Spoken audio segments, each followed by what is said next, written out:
What is up, everybody? How are you guys doing today? Happy Thursday. How's it going, Tommy? I'm doing well, Matthew. How are you? I'm doing good, man. Thank you so much for coming on today. Yeah, I appreciate you inviting me on. I'm excited to talk with you. Yeah, people loved our last conversation. It was very interesting, and I agree. For those of you that don't know, Tommy and I did a previous show together. This is Tommy Borum, and Mystic can grab his links to his X and YouTube and throw it in the chat for people to check it out. And I can pull it up at the end of the show too to show people. But Tommy Borum from the Borum Forum.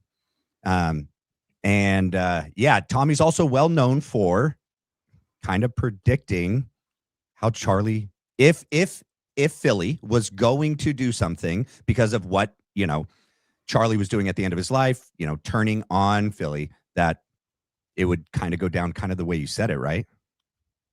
Yeah, I had quoted, I guess I had replied to Harrison Smith's post where Charlie had suggested that he thought, you guys say Philly. I don't. You can say Israel. It's fine, dude. Yeah, well, I don't know if we're going to read it or not, but it seems odd. Anyways, I had said that if Charlie Kirk turns heel on Israel, they're more likely to assassinate him. And then I explained the way that they would and had to the layman appeared to have done it. Yeah.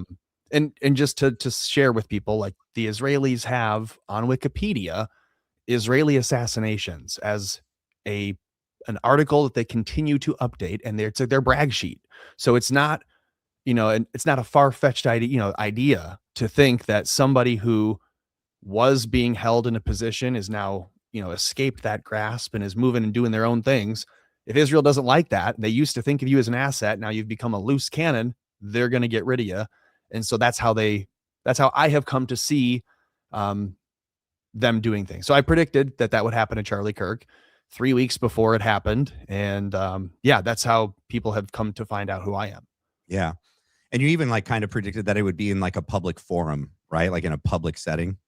Yeah, I said they would have someone shoot him at an open air event, and they would have some idiot groiper with a genetically anomalous issue, there to be the patsy or fall guy. And I had said that's why you never make the deal with the devil in the first place. And I've, explained ad nauseum why I think that Charlie was working with not just the Zionist Americans, but with, Israeli companies and organizations, and with the IDF or Mossad itself. Yeah. At least through different cutouts. And so when we hear stories of Bibi Netanyahu offered TPUSA $180 million and Charlie turned it down, that's not him rejecting the first ever offer. That's him kind of turning his nose up at the continued, inflated offer, the next offer, the new round of seed money being raised. So I think it was pretty clear to everyone who was already paying attention that Israel would try to kill Charlie Kirk. Yeah. And after it happened, certainly a lot of people have woken up to that. I think in the months that followed his assassination, people were in denial and rejected that as a possibility. Yeah. And I think since then, they've maybe become a little bit more aware and awake to at least the reality, the possibility of that being the case, if not the likelihood of it having been. Is Harrison, did he predict something too? Or did Harrison from InfoWars, or did he actually receive a tip? Do you remember?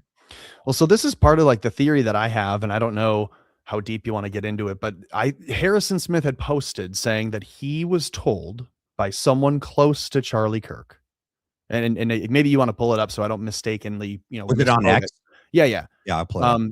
But and I can try to find it as well. But what he had said was Harrison Smith had posted saying, I'm not going to name names, but someone close to Charlie Kirk has told me that Charlie thinks Israel or Israelis, I think he said Israel, would try to kill him or would assassinate him if he doesn't continue to toe the line with the war, essentially. The post from Harrison Smith was quoting a video of Ian Carroll. So within Harrison Smith's post, Ian Carroll is speaking, and it's about the Israeli occupation of the government or what have you. And so Harrison posts saying right here, right there, someone close to Charlie. Mm-hmm. Yeah, I can't hardly read it there. Okay, I'm not going to name names, but I was told someone close to Charlie Kirk that Charlie thinks Israel will kill him if he turns against them. And then Ian Carroll in his video. Right. And so my reply there it's right here. was dated August 13th, so 3 weeks before it happens. Yeah. If so this is the post right here. Right they there. would. Oh, if Charlie turned heel on Israel, they would have someone shoot him at an open air event and then have some idiot groiper with a genetically anomalous issue there to be the patsy and fall guy. Part of why you never make the deal with the devil in the first place. What and is this like you kind of being this specific about this patsy because of past patsies? Like, how did you know to get that specific? Like, what made you think of that? I hate to say that it was like obvious to me, but yeah, I mean, it sounds like it's super anti-Semitic of me to say what I think is the true answer to your question. But it's like, once you've seen enough, once you've had enough experience with those people, when you've seen, okay, like, you hear some of the things about Mossad. When you hear that the Mossad says like their tagline, their modus operandi, their motto is, by deception always. So like war by deceiving you. Sure. And so my thought would be like, well, I've heard different pundits and commentary people say like, oh, there would be nothing better for Israel than if America had a civil war or a political civil war or a fracturing of the right or what have you. And gosh, it's really hard to see before Charlie is killed. You have like a couple different people on the right who are even talking about Israel. You have one in Nick Fuentes, who was like very anti-Israel. Yeah. And being almost like the heel himself, playing like the loud, the loud gesticulating clown-like anti-Semite that would draw a lot of attention, like a ton of moths to a flame. He can go be the flamer. And then you had Charlie Kirk, who was like, I'm going to be the ardent supporter and the structured with a spine. I'm going to have the courage to be supporting Israel always. And when both start to kind of change in the lead up to Charlie Kirk's death, and then as soon as Charlie's dead, you have Nick Fuentes saying, actually, it would be wise of all of us to act like adults and not say things that'll get us, to be unemployable forever. And you have, so I see it that way. It's like, why wouldn't, if you're Israel and you're like, okay, well, Nick Fuentes is already a heel. Like he's already playing a part that we need someone to play. We need someone to be not taken seriously and lead all the people who think like that to be, consider yourself out of public society or polite society. Yep. And everyone that listens to Charlie needs to be, I guess, steeped with the idea that also Israel is our best ally. So you can believe that a family is important, believe that traditional conservative values are how we should, lead our country, but then also Israel is our best ally. And the moment he begins to say no to that, they're like, well, we need to take him out and we need to punish and make it look like the people who are responsible are these other nasty people we have already made our enemy. So Israel would think like, that's why I thought, of course, they need to have a patsy, right? They can't just say, oh, it was some, actual black guy in the crowd who thought that Charlie was offensive to him. Right. Why wouldn't they make that, kill two birds with one stone, right? They would say, well, why not make it, we'll take out Charlie and we'll paint the Groypers as the enemy. So we create that fracturing in the right, and it won't be a vacuum that Nick Fuentes fills by saying on his show that night, saying, Israel has gone too far. They've taken out Charlie Kirk. It's clear that that was them. This is all fake. He could have done that. Yeah. And instead he went, actually it's really the low IQ anti-Semites that think that, even though it's most people that are agreeing like, hey, if I just look at it for 5 seconds, it's pretty obvious the story that you could argue there. Yeah. A lot of people would say like, what's the case to be made for why Israel would want to kill Charlie in the first place? You have a lot of people saying that like he was their greatest supporter. Why would they kill him? But if they are in good faith, willing to listen for even 30 seconds, they'll go, oh, okay, I can see then why they would at least want to do that. Yeah.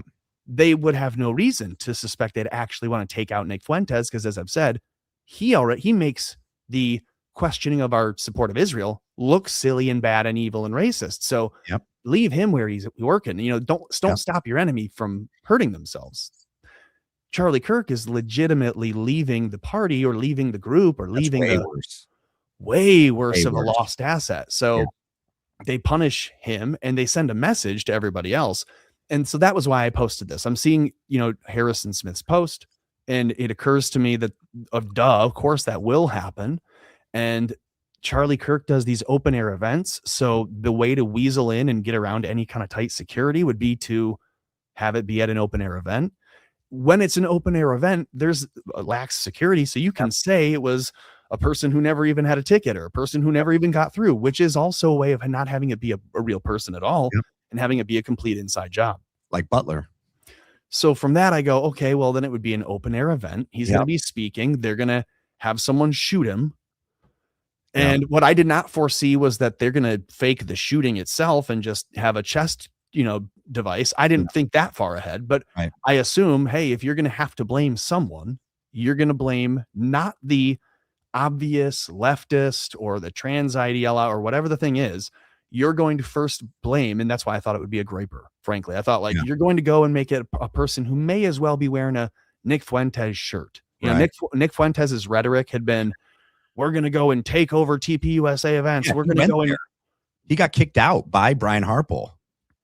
So you make it make sense. I think that's kind of where I think most people would agree. Like, even some of the initial backstory that the media tried to sell you was that Tyler Robinson has these photos of his Halloween costume where he went as a groiper. He was Pepe the Frog. He was, posing, doing this meme, and he was a real edgelord going to college and being a furry. And that's half of Nick Fuentes' fans. Yeah. So just that little piece of it from the news, you going, okay, well, so they tried to paint him as a full groiper. And anyways, that was the initial prediction for Charlie Kirk. And it was sad, obviously, but I don't know. I've had a few more predictions that have come true and real and right since then, which is just it's making me think like, am I a little psychic? I don't know, but. Well, also, I think of Alex Jones with 9/11, right? Like if one of your jobs, well, I don't know your take on that, but just hear me out. Like if it was genuine, because he did it on the air, he pretty much predicted it on the air, right? When your job, or at least part of your job, I don't know how much you do this full time or part time, and you're looking at the news, you're looking at history, you're looking at events, and you're seeing how things play out in certain situations and circumstances, you start to see patterns, right? At least my brain, I see patterns and I can put things together. You seem like probably even better than me at that. It would be natural that you start to see and piece things together, right? And you can think outside the box. What are some other things that you've since then somewhat predicted? Oh my God. Well, okay. So a week or so after this had happened, I had also posted saying that, the worst case scenario is not that Israel or the, Israeli clandestine forces killed an American citizen on U.S. soil. That's not the worst case scenario. The worst case scenario would be that Israel made a call and made an order, and that American clandestine forces were the ones to carry it out, which I think is now what we've seen happen. Yeah. There are a couple personal ones I'll tell you maybe off air, but okay. Yeah.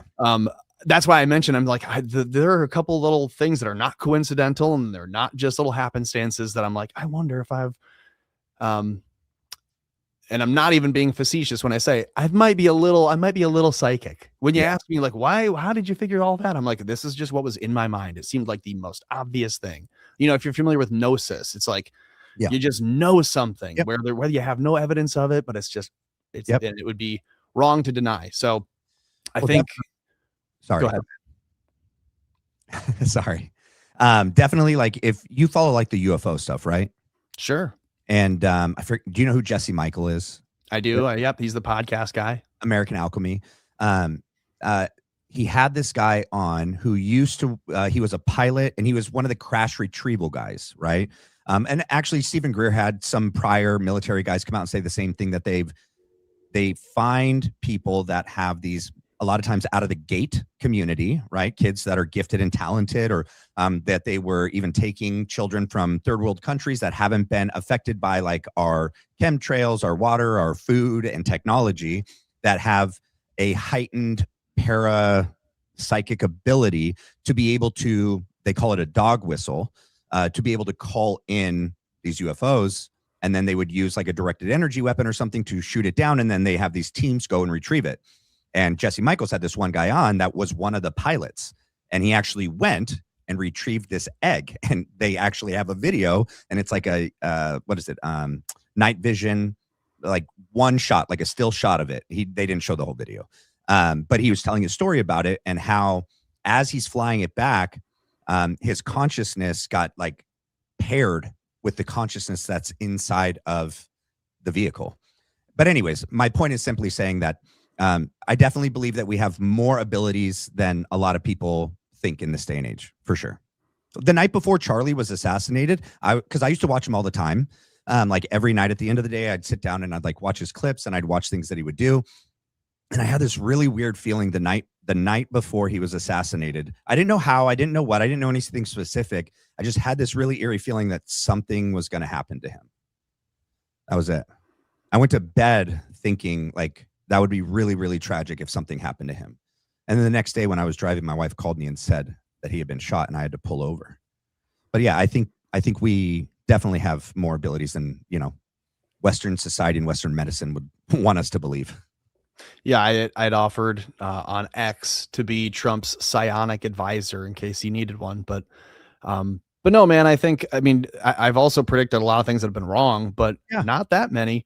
So I think just time and time again, I've been right. I think if you have people that wanted to spend the time to scroll my X page, because I will toot my own horn. So there'll be a couple different posts here from the last couple weeks of me just saying like, was right here again. I was right. I think I'll call a shot and eventually things will be, whether it's a couple months or a couple weeks or a couple days, you'll see that I end up being right often. And so, yeah, I don't know where that comes from, but I'm happy for it. I'm, better to be right than lucky, I guess, but I'm both. So, yeah.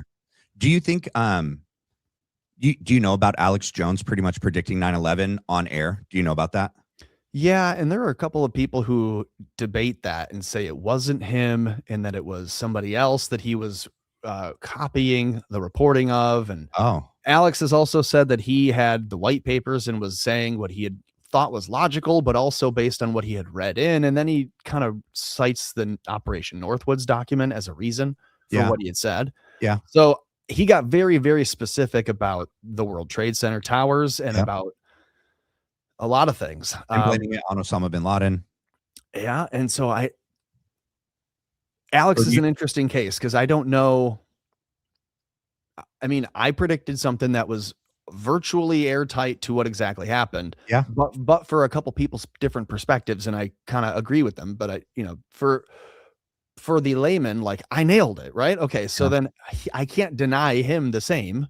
Right. But with 25 some odd years looking back, you go, okay, but he's also nailed a couple of other things. And now we can also see that he has ties to intel and his family was intelligence. And so it's like, he can claim he read all the white papers, but he also heard conversation and knew a lot more than he was leading on to. Whereas I'll tell you everything I know and guess at a lot more.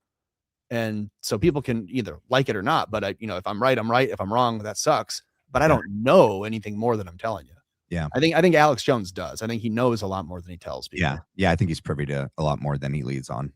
I think he's like a intel security asset. Yeah. Like if we are in a digital, 5G war, a 5th generational war of information, then it makes sense that he would call his show InfoWars and at some point be approached by the intel community and told, we have to make you aware of some certain things. That way you don't say them on air.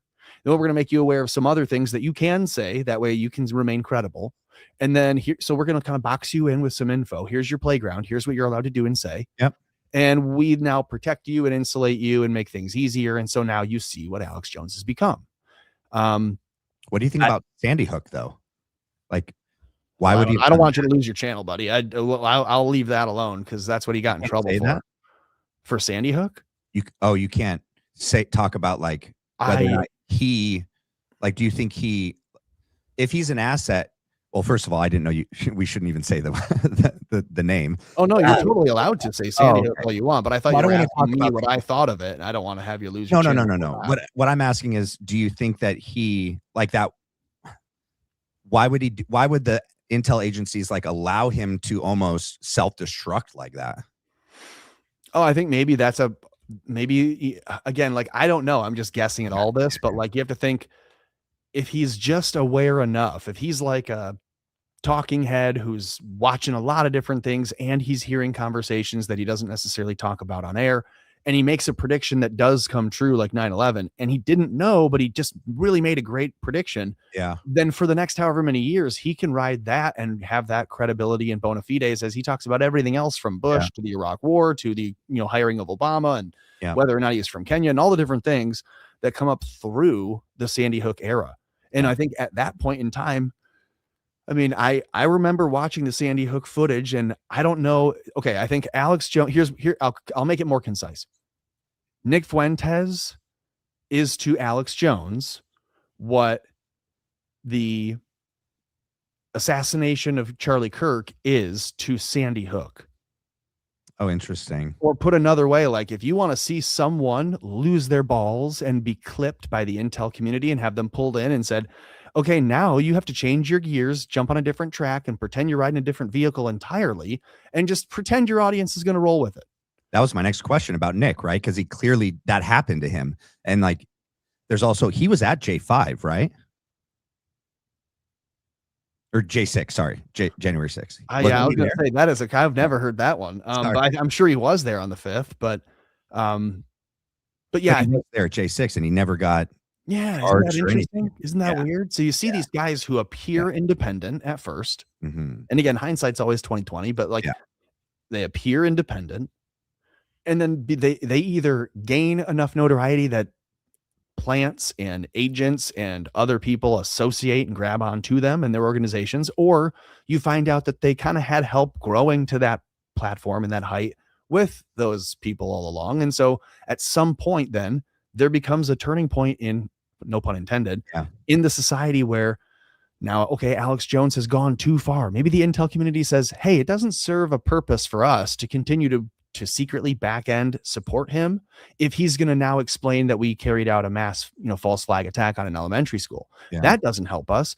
So they make him change his tune. And now he comes out and says, oh, I'm sorry. I was totally wrong about that. First time, I've been wrong before. Really? It doesn't seem like he thought he was wrong at the time. And now it seems like he's really kind of disingenuous when he distances himself from it. Yeah. So it's the same with Nick Fuentes. And you see him saying, we're going to storm the Capitol. We're going to go in. We're going to take over. They're not going to stop us. Do not listen to police. He's in a megaphone, but no arrests.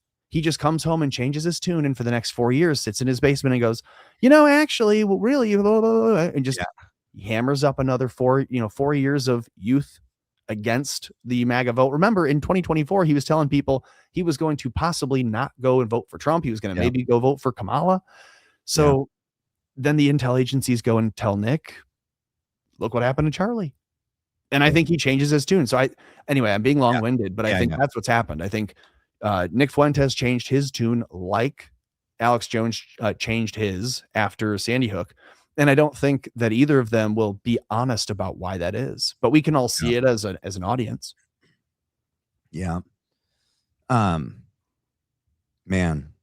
I have so many different things that I wanted to say, where to go next. But one of the things that we had talked about on the last show was like how a patsy could possibly be made, like Tyler Robinson, like the different possible ways he could have been approached and turned into the patsy for the Charlie Kirk assassination. And Lance Twiggs was in that theory a lot, right? Like him playing some sort of role in, either getting Tyler to do something or, they framed him completely and he had no clue.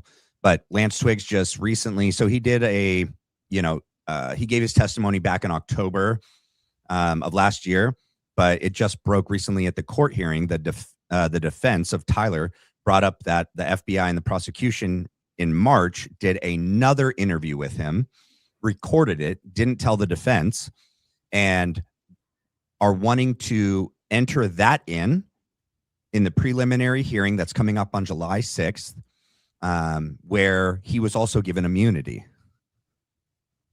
It's just so they want to enter a statement from the guy without having him have to answer for it or speak to it live. And you can do that in Utah for a preliminary hearing, because that's what the prosecution ended arguing after the defense brought up, like, there's no way you guys can do that. The federal Constitution says you can't do that. You have to be able to face your accuser. Obviously, I don't think I got the word right, but confront your accuser. But for the preliminary hearing, the prosecution argued a way around that within the Utah state constitution. But they have no desire. They have no plan to even bring him back in person for the actual real court hearing when it actually starts, and that they were just going to enter this video in where he was given full immunity. And also, what's also weird is Baron Coleman just broke it on his episode yesterday that his parents bought 2 homes. I'm pretty sure someone in the chat can correct me if I'm wrong. I watched this morning from yesterday's show.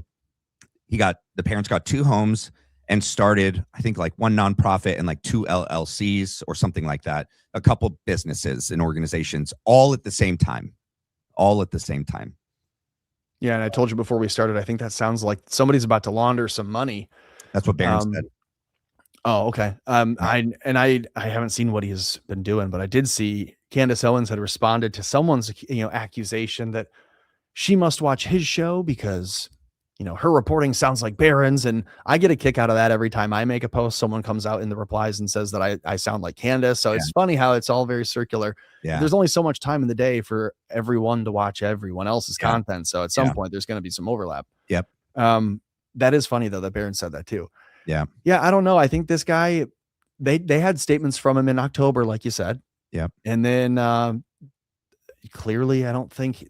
Well, okay, we've been through this before where I've said pretty clearly, I think to you on our last show, I don't think they wanted him, Tyler Robinson, to survive. Correct. The initial messages of him coming out saying, I'm not going to go through the court system. I'm going to go, I'm at a gun store right now. I'm going to take care of myself now before I get cornered in. Like he's talking as if he's going to go, end his own life. Yeah. Right. Or not even in a shootout. I thought it leaned to, he's going to go unalive himself. Go end his life. And when he says, hey, I've talked to my parents, they're going to now help me, I'm going in and doing my own thing, I think that's the police or the FBI creating a new thread, like a new message chain that makes sense for now why he's still alive, didn't get a gun and didn't do these things that they wanted to have had him do. So I think when he doesn't walk into the kill box, for lack of a better term, and have them set him up for a suicide, right? If they just say, oh, he committed suicide, but really he was shot a bunch by police locally. Yeah. It's often, I hate to point it out, but like we're doing a weave, through the Boston Marathon bombing. They caught up with both of those Sarnev brothers in a neighborhood.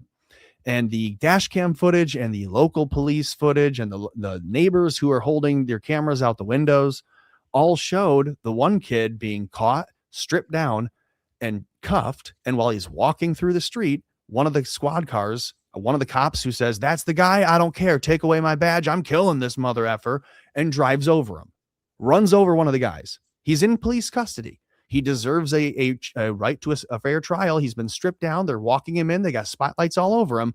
And as he's walking, a police cruiser runs him over. Because that was their justice in Boston. Now, come to find out, hey, maybe that kid was a patsy and was running the whole time because he didn't actually do it, but was told to be here at a time so they could get him on camera and release his ID to the public. His other younger brother was hiding in a boat. Here's all of this, comes out, and the medics put a hole in his neck so he could never speak, and they cut his vocal cords. And they said it was an injury during the arrest. They cut his larynx, opened up his throat, and did a tracheotomy right there in the back of the EMT. Cut his vocal cords so he could never speak on his own behalf. I didn't know that. So knowing that, when I see some of these other patsies, I'm like, I know I've posted before, Tyler Robinson wasn't supposed to survive. Yeah. When he gets his parents to go to a family friend who was in law enforcement to call other cops and say, back off, don't shoot, we're coming in. Like, why do you think it is that they don't have the footage of them going up to the police station, getting turned around and getting sent back to their vehicle? Was it because they were all having guns pointed at them and they were trying to maybe create the situation of having to shoot him? Like, so all these things are in my head when I go, Tyler Robinson's not going to see the end of his trial. Yeah. And I hate to say that because I'm not wishing that on him. No. And the things that I've said lately typically have come to pass. So I don't want to say that and have it be, but that's just the reality that they're going to have to Jack Ruby him, or they're going to have to say that he killed himself in jail after, they'll say he confided in a cellmate that he didn't want to have to go through the rest of this, that his family was being put through this, and he just didn't want to have to see them suffer anymore, and he knew he was sick. And then they'll do what they did, to every other, witness to a crime they didn't need a witness around anymore for. They just kill them off. Yeah. Yeah. There's a lot of foul play happening with the trial, though. Like you'd said, if they have Tyler in jail, in custody, with no priors, no other, violent history, and he's accused of murder with no evidence of him having been, the murderer. Right. It's odd that they still have him there, but it's more odd that they would say, back to your question about Twiggs, the timeline is strange enough that they'd have him giving statements in October. It's like, okay, hey buddy, we need you to come in, and here's the scripting. We're going to have you say these things so we can get it on the record, because we now need to railroad a living witness instead of bury the unsub, bury our suspect who we found late and had, found dead. We found him dead this way. Instead, he's living. So that kind of foobar is their plan. Yeah. And so for Twiggs, I think they pull him in and they say, we need you to answer these things and give us these statements so that we can use them to railroad the kid. And now we have more evidence. And now we have more information. So it may kind of make sense that they would quietly go back in March and ask for Twiggs to sit again and give a few more recorded statements and give a few more things. And he has immunity, but now he can give them more ammo to go after Tyler with, because they didn't have it before. And you think at this point, if they don't have an open and shut case against the kid, what do they have? And now we all, as the public, can see whether you thought Tyler was the shooter on the 10th or not, or on the 11th or not. Now we can all see that they're trying to create and manufacture the way that it could have possibly been him. And Occam's razor suggests that it absolutely wasn't. And they're looking every other which way but the way that the evidence would lead. So it's all very weird. It's odd. And we can all say it's weird and odd, but we can know it's a lot more than that. It's dark. It's that they're openly railroading a kid publicly. They're telling the public on the news every day, this is what you need to know. This is what you need to believe, that Tyler Robinson did it. It's an open and shut thing. And anyone who's questioning that is the problem. Yeah. Which, I mean, that's dark. That's scary, because what it tells you is like your government doesn't care that things are right. They just want things to be their way and clean. And if you question the control that they have, or you get out of line, they might be okay with taking you out. Like I'd said before, I think it was American clandestine forces that took out Charlie. These guys that are running, with all the glasses and smiles after he's dead, they're not Israelis. No. So who called and made that a thing? Who called and said, hey, Brian, you're going to be rich beyond your wildest dreams? Yeah. Who made that call? Yeah. And why is our government and our intel agencies, why are our agencies within the government not interviewing that entire team for days and days on end at Gitmo? Like, why is Brian Harpole not being waterboarded? Yep. Why is Blake Neff not being, hung up by his ears until he screams the truth? Why are these people not having bamboo shoots shoved under their fingernails until they give it up? And it's because, again, we can say, oh, our government must not care. I say no, it's because they already know. Yeah. They already know, and they're playing fast and loose. They're playing a game way close to the chest. I'd said this on my stream today. I think that if Bongino makes this comment that he did recently, saying, if it's his last show, or if it's Erika Kirk's last show, or anyone else's last show, he goes, something bad is going to happen, folks. And as it's a very weird thing. Like, it's not weird if you're so keyed in that you're expecting a false flag also, like he would be. It doesn't sound weird to him, but to like the passing layman, it sounds incredibly weird. It sounds like he's predicting someone's early death. It sounds like he's saying Erika Kirk's going to, be attacked, or that he will be attacked. And I made the point on my show tonight that maybe he's saying this because, again, with some hindsight, in years to come, maybe he does get whacked soon. Maybe Erika Kirk does get whacked soon. And he wants people to know he and Erika and others have been playing kind of this double agent public life, where they have been telling you they're Zionists, they're ardent supporters of Israel, they're going to love and chant and support, and it's their number one closest thing to their heart, all the things. And all of that has been smoke and mirrors to convince the enemy that they're on their team, so that they can do what they're doing right now publicly, which is leaving that country in a lurch with their biggest sworn enemy having just been attacked into a war that we've now made a peace deal with. Like, it's all very interesting to me. And I don't know that that's the case, but Timing is interesting. I've been suspecting for a long time that Trump is aware of the monkey on his back. And when he says in public, "Oh, good monkey, I'm the monkey's favorite. Oh, the monkey's the Jews, and they're my favorite monkey in the whole world." And we all say, like, "Hey, our country's occupied," and it's disgusting to see him be a sycophant. It's disgusting to see Trump capitulate to every demand of the Israelis, but he does. And so it opens the eyes of the left, the right, and the center alike. And everyone can see. And so I've said for months, I'm like, this Iran war is actually the perfect opportunity for Trump to run out onto the battlefield and say, "Look, everyone, a war that we didn't want, that no one voted for, that we all voted against. We can't keep ourselves out of it because of this monkey on my back. Hey, everyone, shoot the monkey." And now you're watching as literally Iran is, crippling Tel Aviv. We say, "Oh, well, we're going to stop it. We have a 2-week ceasefire." And then, we kind of leave it as things are. I think I've never heard that take. That is super interesting. I don't think I'm getting ahead of myself to think that, every time we see Trump do a bad thing for America, we suspect, like in the public, we're called panicans and we're told, "Oh, we're panicking at the news as it's breaking," but we're not seeing the result of it. And so if every time Trump says, "I'm doing something for Israel," the public is now awake again against it. And he can now say, "Israel really hurt my legacy, so I'm dumping them," and have all of America go, "Finally, thank you." Then he's doing what he could never have done in 2016 or in 2020, which is to say, our greatest ally over there, we're getting rid of him, because they would have said he's the new Hitler, just like they did in 2015. Recall, Trump said, "I'm going to be a friend to all, and I'm going to be the greatest leader." And they said he's the new Hitler. Yeah. And I wondered why it was then that they would project that, because unless they know what they're really hiding, which is they have a reason to be hunted down and kicked out of our country, right, they'd have no reason to suggest that he would do it. So that was a weird slander at that point 10 years ago. Yeah. Now, just looking at the results, you'd say, well, Israel's being demolished. The world hates them. Yeah. And a leaked phone call from Axios says that Trump says to the advisors to Bibi, "You have made a grave mistake.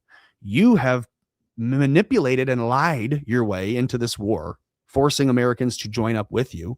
We're now publicly leaving you on the battlefield with Iran. We're done. Iran is aware we're done backing you." The world sees it this way. The world hates Israel now, and they hate Bibi as like worse than everyone else. And Bibi's sitting here thinking, "What have I done?" Now the public is getting that story. So now, Matthew, you asked me before, do I think that the phone call with Bibi actually happened? I don't know. But if it's an informational war, then why wouldn't Trump say, "We're going to leak this story that says I said these things"? Trump doesn't have to be on the record saying it. No one recorded it. No one has a video or an audio of him saying it. Right. The outcome would be the same. He can later dismiss it as, "Oh, Axios is making up fake leaks, fake stories." And so Israel doesn't know, did Trump actually say these things about us or not? But the message is being sent by the administration. They're signing off on this being a leak. Then it's a message being shot across the bow. Yeah. And so Bibi now has to hear that Trump is claiming the world hates him. Trump is claiming Israel is hated by the world. And Trump is admitting that he agrees with that being the public stance. Not that he doesn't have to be emotional about it. He can just say, "It is what it is, and I'm not going down with you." And so, again, 4 years ago, 3 years ago, 2 years ago, you wouldn't have been able to get away with. No. And so one of these crazy crackpot things that I like to point out is this Q post that says, Russia's not an enemy, China's not an enemy, but we are going after these countries. And it lists them. And then it says, Israel is last. We're saving Israel for last for a very specific reason. Someone had gone to the Q poster, the Q board, and they had said, "Hey, Q, why is it that we don't ever see Israel mentioned here?" And that post was quoted, and the Q posts said, "There's a very important reason, and we're saving Israel for last." Now, with hindsight being that it sounds like the board was developed by the same people who were emailing Epstein within his emails, one being Bannon. I don't know how much that is a smoke and mirror operation to use against us or to hide within as you do take down Israel, because there's got to be some kind of network or intelligence infrastructure that American military operates within that Israel isn't actually able to hack or is privy to. And so whatever that is, I think is how Israel keeps getting surprised. I'll make this final point. Trump announces he has a peace deal with the Iranian leadership. Yeah. Iran just simply agrees. They put their hand up and say, yes, we do have a peace deal and we're finalizing it soon and we're sending it all digitally. And Israel is going, what meeting, when, where, how did this happen? We have a 14-point plan. It's been signed off by both parties and they're completely surprised. They're left in a lurch. They have no idea.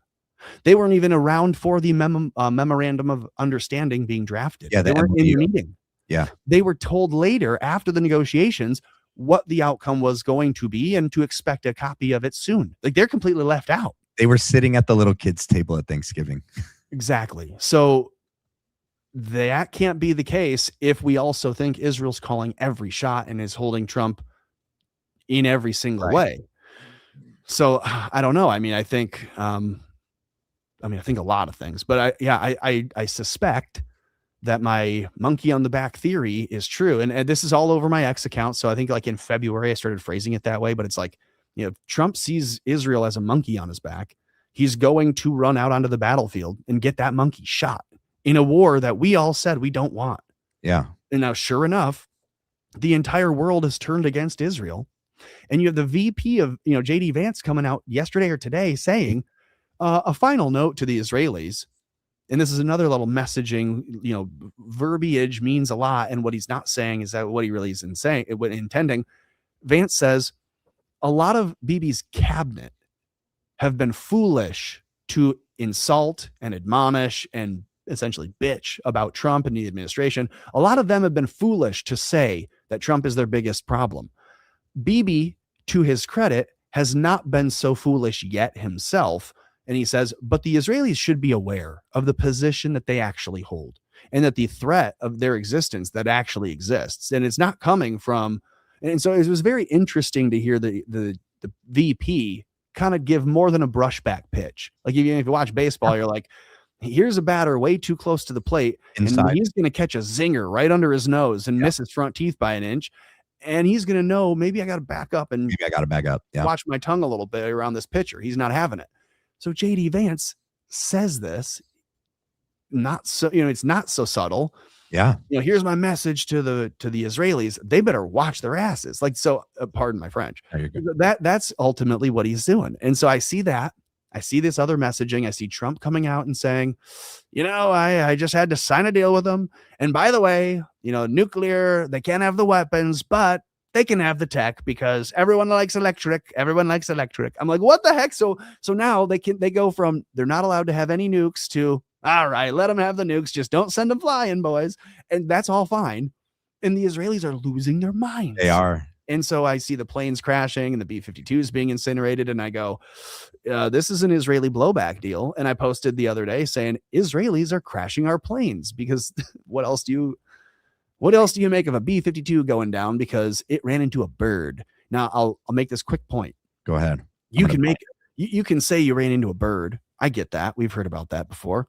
But what if it weren't a bird and it were like a drone or like anything else that Israel could put in the air and fly into a plane to take it down? Or worse, it wasn't a bird at all, but it was, direct energy weapons from a satellite overhead. A lot of things that could have been the reason for the B-52 crash that weren't the reason they gave you, which was it's a bird. One other point, maybe your fans or your friends will not know, but the musical artist, YouTube content creator, Oliver Tree was killed recently in a helicopter crash in Rio de Janeiro, Brazil.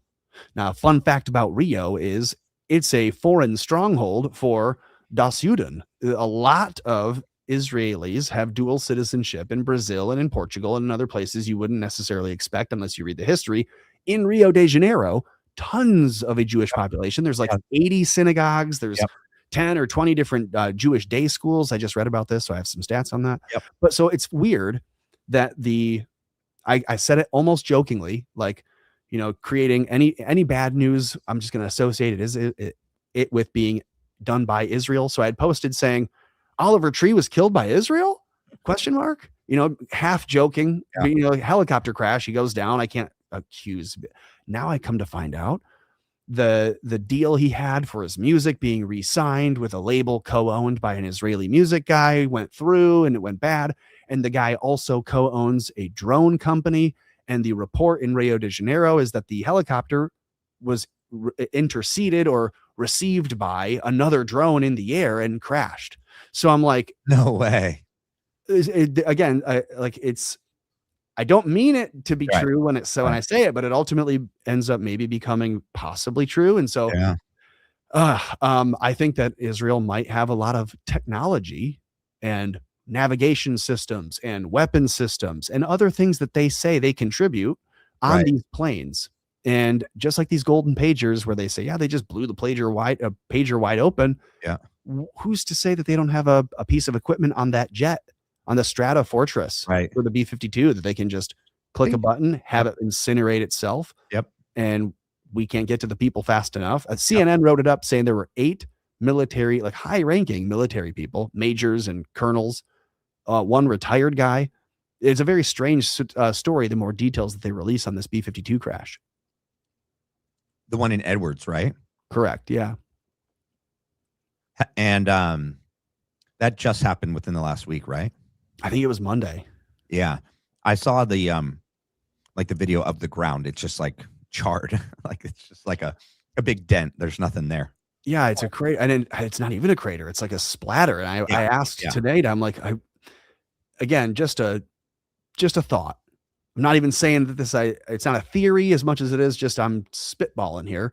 But like, what would it look like if we dropped napalm on a site in the morning and then watched, or whatever other incendiary? What if we just poured jet fuel in a puddle, lit it, and filmed after the fact and said, here's where a B-52 crashed? Because like I see 0 airplane parts when we look at that video of the crash. It was kind of like the plane that went down in Pennsylvania in 9/11. So that's what I said tonight. I'm like, it's very interesting that Shanksville, we assume in real world land that they blew that plane up. Yeah. No, I don't think so. I don't even know if there was a plane that went into that. It doesn't look like it at all. Well, you're right. The crash site in Pennsylvania has to be like where one of the planes fires a missile into the ground so they can later claim that's where the plane went down, because in reality, they blew the plane up. Yeah. And so those dog fighters, those jets that were scrambled to receive that 4th jetliner on 9/11. Yeah. Supposedly one of them was piloted by Dan Kane, the guy who is now Trump's general. I didn't know that. So very interesting little ties to that. So I made this point tonight on my stream. I'm like, it's odd that we're told that jet was scuttled into the ground by the people on it, because it's like a rah story. But in reality, it was probably shot down, interestingly enough, by the pilot who is now Trump's guy. So a lot of people know a lot of things about that day in that Oval Office and are advising the president, and he knows more than anyways. So which would tie that they could have done something very similar here with the B-52. And so here's my thought, dude. If we looked at the names of the people on that plane, the people who are there now outing as like, yeah, we've learned more information about that Strata Fortress crash earlier this week. We have 8 names to share, and they share the people. They say this was a team that was retrofitting our other older equipment with newer tech, and this new tech had an issue. And so all of them are incinerated instantly. Where did that new tech come from?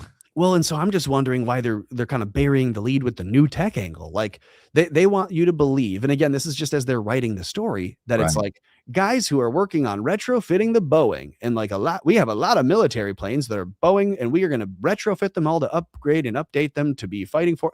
And in reality, I'm like, where did these guys actually die?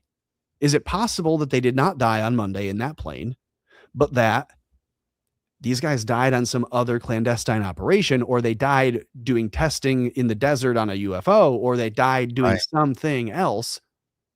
And so we've made the families aware. We've told, next of kin, but publicly we have this loss in our military. And we also need to claim that one of those planes we lost in Iran that we classified, that we did not admit we ever lost 3 months ago, maybe we can finally launder that out today.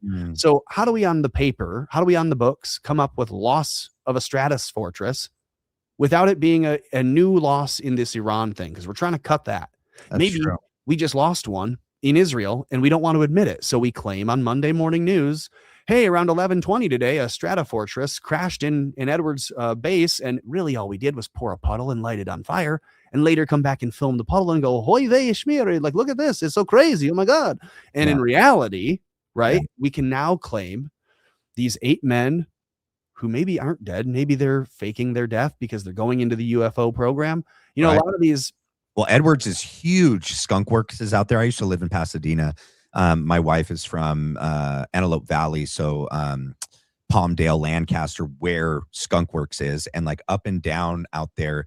There's if you ever heard of a guy named UAP Gerb, he has a massive channel, UAP Gerb. I have heard that name. You should watch some of his documentaries about like Dugway Proving Grounds.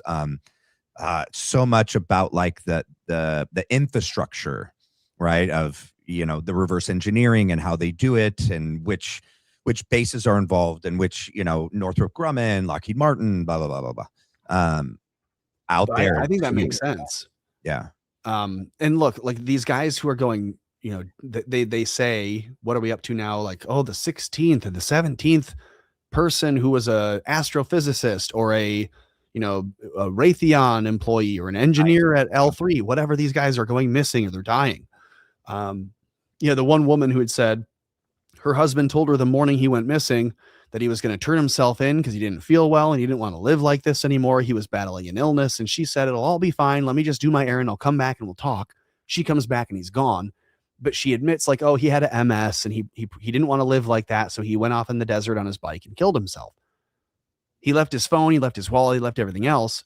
So so his corpse would not be identified when it eventually gets eaten or, you know, by coyotes or whatever. Right. But that's all, I suspect, possibly a cover. Yeah. Because why wouldn't you take these people who are like, they want to speak out, they want to tell you that they've discovered, you know, free electricity and free energy and anti-gravity and these things. Yeah. And it's not one incident, but it's like these isolated people who have all worked in these groups, who have come out and had their YouTube shows and their different things. They're all either dying, overdosing, or going missing. Yeah. And so I suspect maybe there is a breakaway civilization being prepared or happening right from under our noses. And these people are not dying, and these people are not in the plane dying. And the people in, you know, MH370 are not teleporting or dying overseas, but they're, you know, being covered away. I don't know. Yeah. It seems like it's a dumb X-Files, you know, plot, but I truly believe that could be possible. No, yeah, 100%. Like, have you heard of Catherine Austin Fitz? Yeah. Why do I know that name? So she was just on Tucker Carlson, right? She's been on everything, right? She's been on PBD. She's been on Tucker. She kind of reminds you of SpongeBob's driving teacher, right? Mrs. Suds or something like that. Yeah. She used to be the head of housing and urban development. Very smart woman. Very smart financially, like, and she found like the black budget, and she found like that they're siphoning all this money and it's like going somewhere. And she proposed that it's a breakaway civilization. Also, there's a guy named something Farrell. I think his last name is Farrell. He's written many books. He's a historian. She quoted him. They work together a lot. Not Justin Farrell. I'll let you know later, but this is the stuff I'm interested in because of like it ties back to World War II. So much of what we're dealing with today happened right in the 1930s, 40s, 50s, and then onward. And that when we brought like Operation Paperclip over, and once we detonated the atom bombs, it's like it sent off the signature in the universe, right, in the solar system, that we had arrived to a level of technology that our consciousness, though, when they got here, they're like, wow, these are a bunch of apes with like a very deadly technology. And it's like we kind of rang a bell. And that's when all of these sightings really started showing up. Yes, there's some more. It goes back all the way even from to the time of Christ. There's paintings in the Vatican of orbs in the sky. And, you know, Columbus, right? When he came over, there was orbs that came out of the ocean, right? So yeah, isn't that cool? Yeah. Yeah. So, I mean, these sightings have gone on forever, but really like the modern UFO phenomenon really took off in the 1940s. And that it seems that as well, a lot of the Germans were highly advanced. When you know about Operation High Jump, and Admiral Byrd goes down to Antarctica to try to get rid of New Schwabenland, this base down there. And then he comes back with his tail between his legs. He took a full Navy armada and they got shot back. And he said, and he wrote like in his journal, like they had these disc-like planes that could fly from pole to pole like that, and they had to come back. And that, yeah. And then, what's the other guy's name that went down in Dulce, New Mexico? He was a geologist, and he went down to, because they were going to build a deep underground military base at Dumb. And when he goes down there was already these beings down there, and he gets like shot, and is like, not with a normal gun, with some sort of energy gun, and it like fries him, and he has like all these injuries from it. But that there seems to be, a breakaway civilization, and also probably other life that's here as well, and that have probably been here for a long time. You see it in the cave paintings and the Native Americans. They talk about these ant people that come out of the deep caves, and they look a lot like gray aliens. And you hear about these this is one thing that's really not known. About the NRO. There's an underwater NRO, right? The National Reconnaissance Agency. There's NRA, whatever. The one with the satellites, and they're doing, is that NRO? I have no idea. All right. There's an underwater version of that. And that really a lot of interesting sightings from like submarine people that are on submarines is that there's a lot of activity in the water, a lot of activity, whether that's our own breakaway civilization or others or both. There's a massive underground base in Dugway Proving Grounds in Utah. Massive. Well, it just goes to show that, there are things on this planet that we don't know exist and 100%. That we don't see, so 100%. We can't be aware of. Yeah.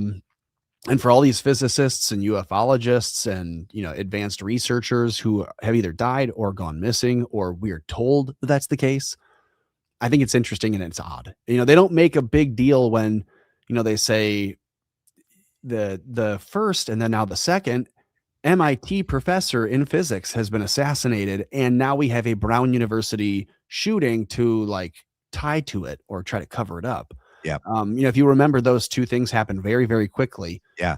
In the first few weeks after Charlie Kirk was killed. Yes. Like the initial things that were happening when Bondi still had her job and Cash was hot on the scene was they had a Bondi Beach shooting. Yes. In Australia. Yeah. Right. And then they had the Brown University shooting. Yep. And wedged in between those two stories in that 12-hour period was also this MIT professor who had just done a podcast speaking about free energy and how we had cracked the code and he was working on it. He gets splattered. Mm-hmm. And the person who shot him, we're not supposed to know, but it is the guy who then ran to the campus on Brown and started randomly shooting at students, not realizing he was in the military wing or whatever it was. No way. Yeah. So the shooter at the Brown University is the killer of the MIT professor. But the reason he went and did the school shooting is so that they would tie him to that and not have him be the assassin from Israel doing that. Exactly. No way. It's also why the Brown Beach or the Bondi Beach shooters, one of them was an IDF soldier, yes, then retired, yeah, with his cousin or uncle or whoever, who he had brought over into it. So it's all very like, yeah, they're sleeper cells and they're going to pop and they're going to be told that it's one thing, but all of them have a tie or a direct link to the IDF or to their service for Israel. And it's just very obvious when you start to see each of these little stories. You go, that's blowback. That's blowback. This is, a tantrum being thrown by the IDF and by Mossad because they're not getting their way. They just told someone at the White House, you say this thing and you do this action or else. And then they say the thing, but the action doesn't follow. And so Mossad foils their hat and they get mad and they, launch a thing. And so we saw in DC a couple of weeks ago, the black man who had been held on mental illness issues for like years. He had been held. The day before he goes and tries to shoot up the White House, he gets released and issued a gun. And so we were just told the story of a man shooting at the White House, shooting at guards, is shot and taken down. Yeah. And he rushed past the gate. He drove his car into the gate and then ran past and was shooting at people. Mm-hmm. And we were all told in the public, oh, look at this. It's another terrible pressure on Trump. Someone's trying to kill him. It's the violent left. But anyone who looked at the story even remotely was like, our own intel had to have pulled strings with law enforcement and with the system as it is to get him released. Yeah. So who did that? And that's where we go to this teacher from Minnesota who got himself armed, then flew to DC, gets a room in the hotel being used for the White House press corps conference dinner, whatever. Yep. And how does that happen without our intel knowing, unless it's someone on the Mossad side of our intel? Yep. Pulling strings and clicking buttons behind the matrix to make sure that these doors are open for the wrong people at the right time to allow them to, get access. And so I wonder again, like we're only seeing cloak and dagger operations. We're only seeing smoke and mirrors. Everything is clandestine. Nothing is what it seems. It's very frustrating as a layman to watch the news and go, well, the only thing I know is what they're telling us isn't true. And what they're, presenting as a fact is only partially correct. Right. It's very odd.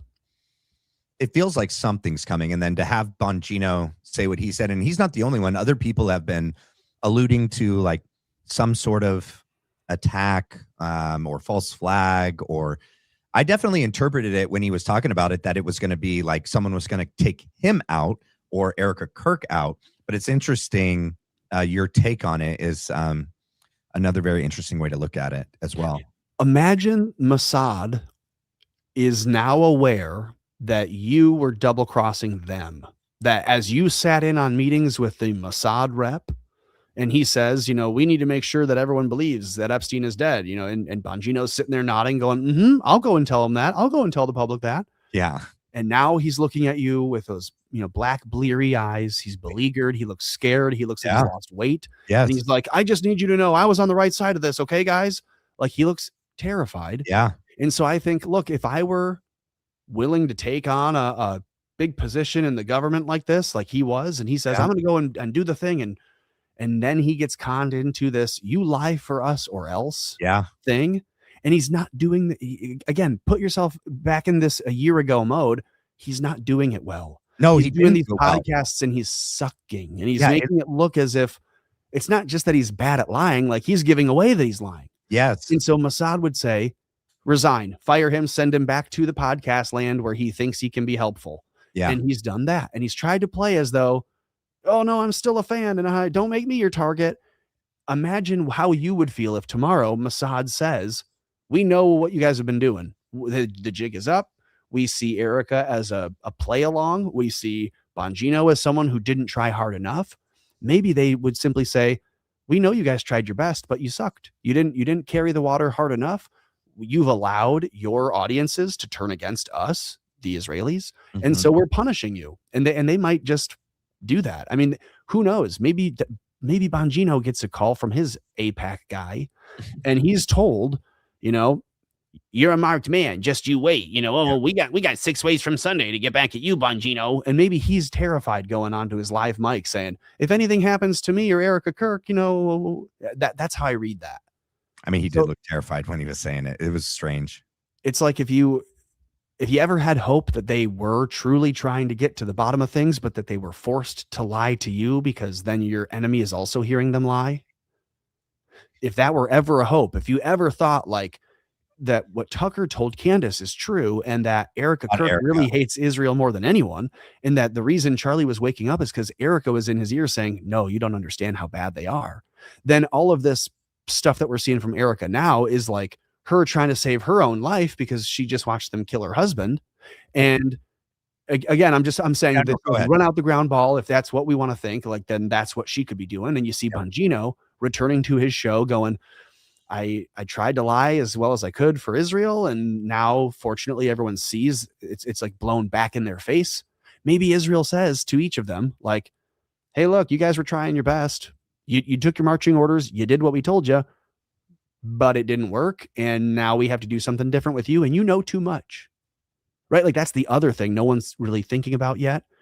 All of these people who've been sheep dipped into this administration and put in different positions and now interestingly finding themselves in new positions with new work to be done, whether it's Erika Kirk with her academy at the Air Force Academy position, or Bongino goes and works at the FBI, gets all the clearance, sees everything, is privy to now everything, and then can go back to his podcast show. Like if you're the Mossad, you're thinking these people know too much. They've been in skiffs. They've been in advisory meetings to the president. Charlie Kirk, as apparently the only other witness other than Andrew Colvett, to Trump looking in the mirror, fixing his tie and saying, I'm going to take Miriam's money and then I'm going to fuck her. Yeah, screw her over. Yep. So imagine that. Like, how does Mossad know that Trump said that? Well, I think it's Andrew. Andrew has ties back to the Adelsons.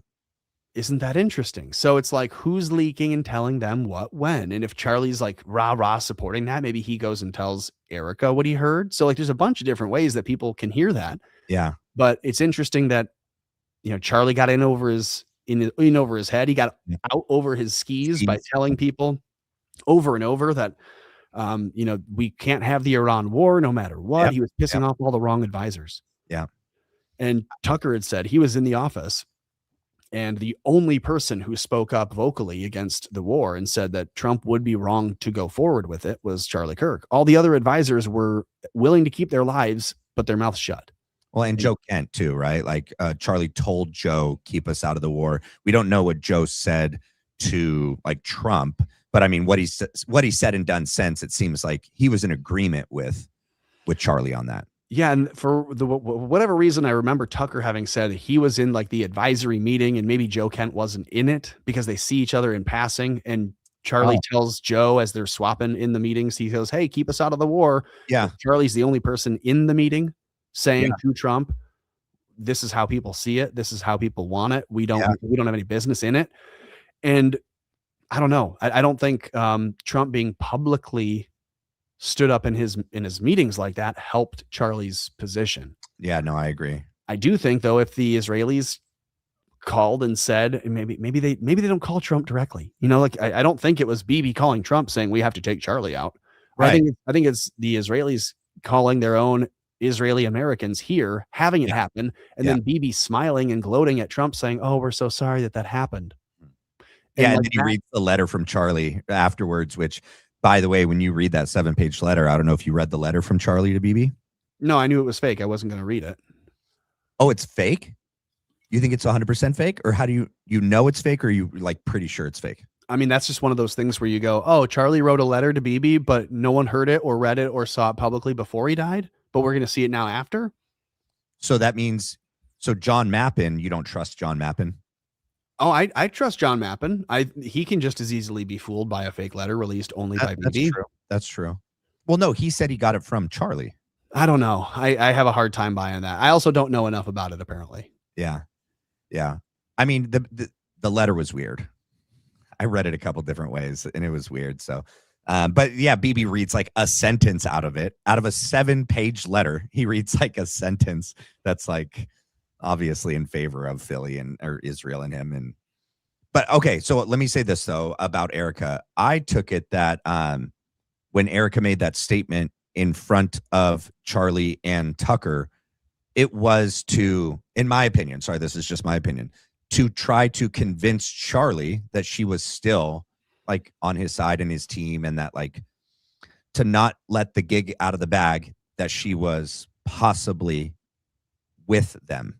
Because the other way to read like everything she said and done, and everything TPUSA has said and done since, you could either look at it like, which some people have, and I think like even Zach Costello and Barron had proposed that it's possible that she's afraid for her life and she's being threatened by the same exact people that took Charlie out. But then like for me, when I look at things that like Andrew Colvett did and is saying and doing, it's like, well, he doesn't seem to be afraid. It seems like he seems to be like one of them.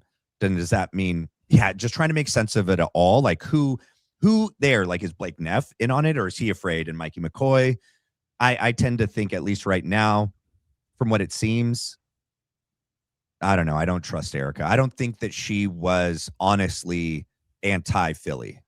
Because like, here's all you have to do is go look back. I've been playing episodes from her on private podcasts with James Cadiz. So if you don't know, Calvary Chapel, you're Catholic, right? Or are you Protestant? Yeah, Catholic. Yeah. The Calvary Chapel denomination, like movement, I grew up in Southern California, and there's a lot of Calvary Chapels in Southern California because it's like a hippie movement. Surfing is like baked into the culture. Like flip-flops, shorts, and like a button-down Hawaiian t-shirt, right, is like come as you are kind of thing, right? These pastors like Jack Hibbs, Greg Laurie, Rob McCoy, Frank Turek, and James Cadiz couldn't be more of a Zionist. You should go watch some of their sermons right after Charlie goes down, is taken out, and then right when we start the Iran war. They're actually preaching from the pulpit, like multiple things, that Charlie's a Christian martyr, and that, that this is biblical prophecy, the Iran war, right? And that like Trump is like this messianic figure doing God's work, and that like we must support Israel to the end. And almost when you learn about the Schofield Bible and dispensationalism nonsense, right? The Rothschilds funded it. Like, what the heck? These guys are proponents. And this is this is one thing I haven't made sense with Charlie yet. Like, he must have, he seemingly believed dispensationalism. Like he believed, at least for a while, right? But these pastors are saying the Iran war is good. We must support Trump. We must support the Iran war, and that we must support Israel to the end. And so these same pastors are people that she's the one that brought them into Charlie's life. They all came in the picture after her. She had connections with them all. And James Cadiz, one of these main Calvary Chapel pastors, he's on the board of Proclaim Streetwear. He knew her first 10 years, 2016, before he met Charlie, and on her Bible in 365 app. And I showed it yesterday, the day before, he was pressuring Charlie to marry Erika. If you don't marry Erika, like, God's going to lift this like blindness over her, and she's going to wake up and see that you're way less than her. You better marry her. She's going to be a great wife. She's going to be a great mother. She's God's gift to you, your ministry, your career. This is going to be the best thing. God's going to do so much. Like, it was gnarly. Like, he said it on air with her. And we were looking back 4 years ago. You can look it up. Her and James Cadiz do an episode once a month, every month, since 2016. That's crazy. And so for that reason, she's been pro-Israel. Yeah, I don't disagree. I don't disagree. I don't know how to take Tucker's insinuation or his statement. And maybe Candace has been told something that isn't, or maybe Tucker believed something that isn't and related. I don't know. Or that she did it. She did do it, that she did say it, but it was to try to appease Charlie and to make it seem like she was anti-Israel. Well, that was going to be my point. I think Erika Kirk's a chameleon. Yes. So she will try to blend, and she'll say whatever she thinks people want to hear. Right. Yeah. We've seen that now more than ever. She'll just say what she thinks the audience wants to hear, or whatever the earpiece is telling her to say. Yep. And you know what? I'd also give her the grace or the credit of whatever you want to call it, of being an asset. Trump clumsily called her an asset publicly. You had asked, like, how does Alex Jones, pivot at Sandy Hook? And then, how do we think of him now? And I'd say, well, that's an asset who was hitting an invisible wall we didn't know was there, but he just found out, and now he has to go another direction on one thing. He found out there's a rail he can't hit. And so she, in her own life, with her own, ongoings as a possible handler or a honeypot or along for the ride lottery of life winner, right? She's along with Charlie. She sees maybe she is the one fanning the flames at home and saying, right, if Israel's, holding me like a hostage and holding you like an asset, like, we need to publicly expose that and get out from under them. And they pinch him. And so now maybe she is like, stop asking questions. You're going to get me killed. Only she can't say the last part. So she's just going, look, my little made for TV life with those kids that we ordered from the casting room every time we needed a photo op. And, my husband and all these things. Okay. They've destroyed that. They're tearing down the administration of the TPUSA. Like, it's not what it once was. No, it's almost ruined. What's the message then? You either take the offer that Israel gives you to invest in your company, or we're going to systematically destroy your company by taking the leadership out and putting the new leadership in a hot seat they cannot survive. And it'll be on you guys when it all fails. And by the way, I'm first to say Erika Kirk is the one destroying Charlie's legacy. Yeah, she is. Yeah. So we won't even see to blame Israel for it all. Right. Yeah. And then it's another thing that they would want. So why would they blame a patsy that is a groyper and not a leftist? Because it attacks both of their enemies at once. And why would they put Erika Kirk in the CEO seat when it makes no sense and everyone will criticize her? Because now we will tear down TPUSA and Israel doesn't have to do another thing.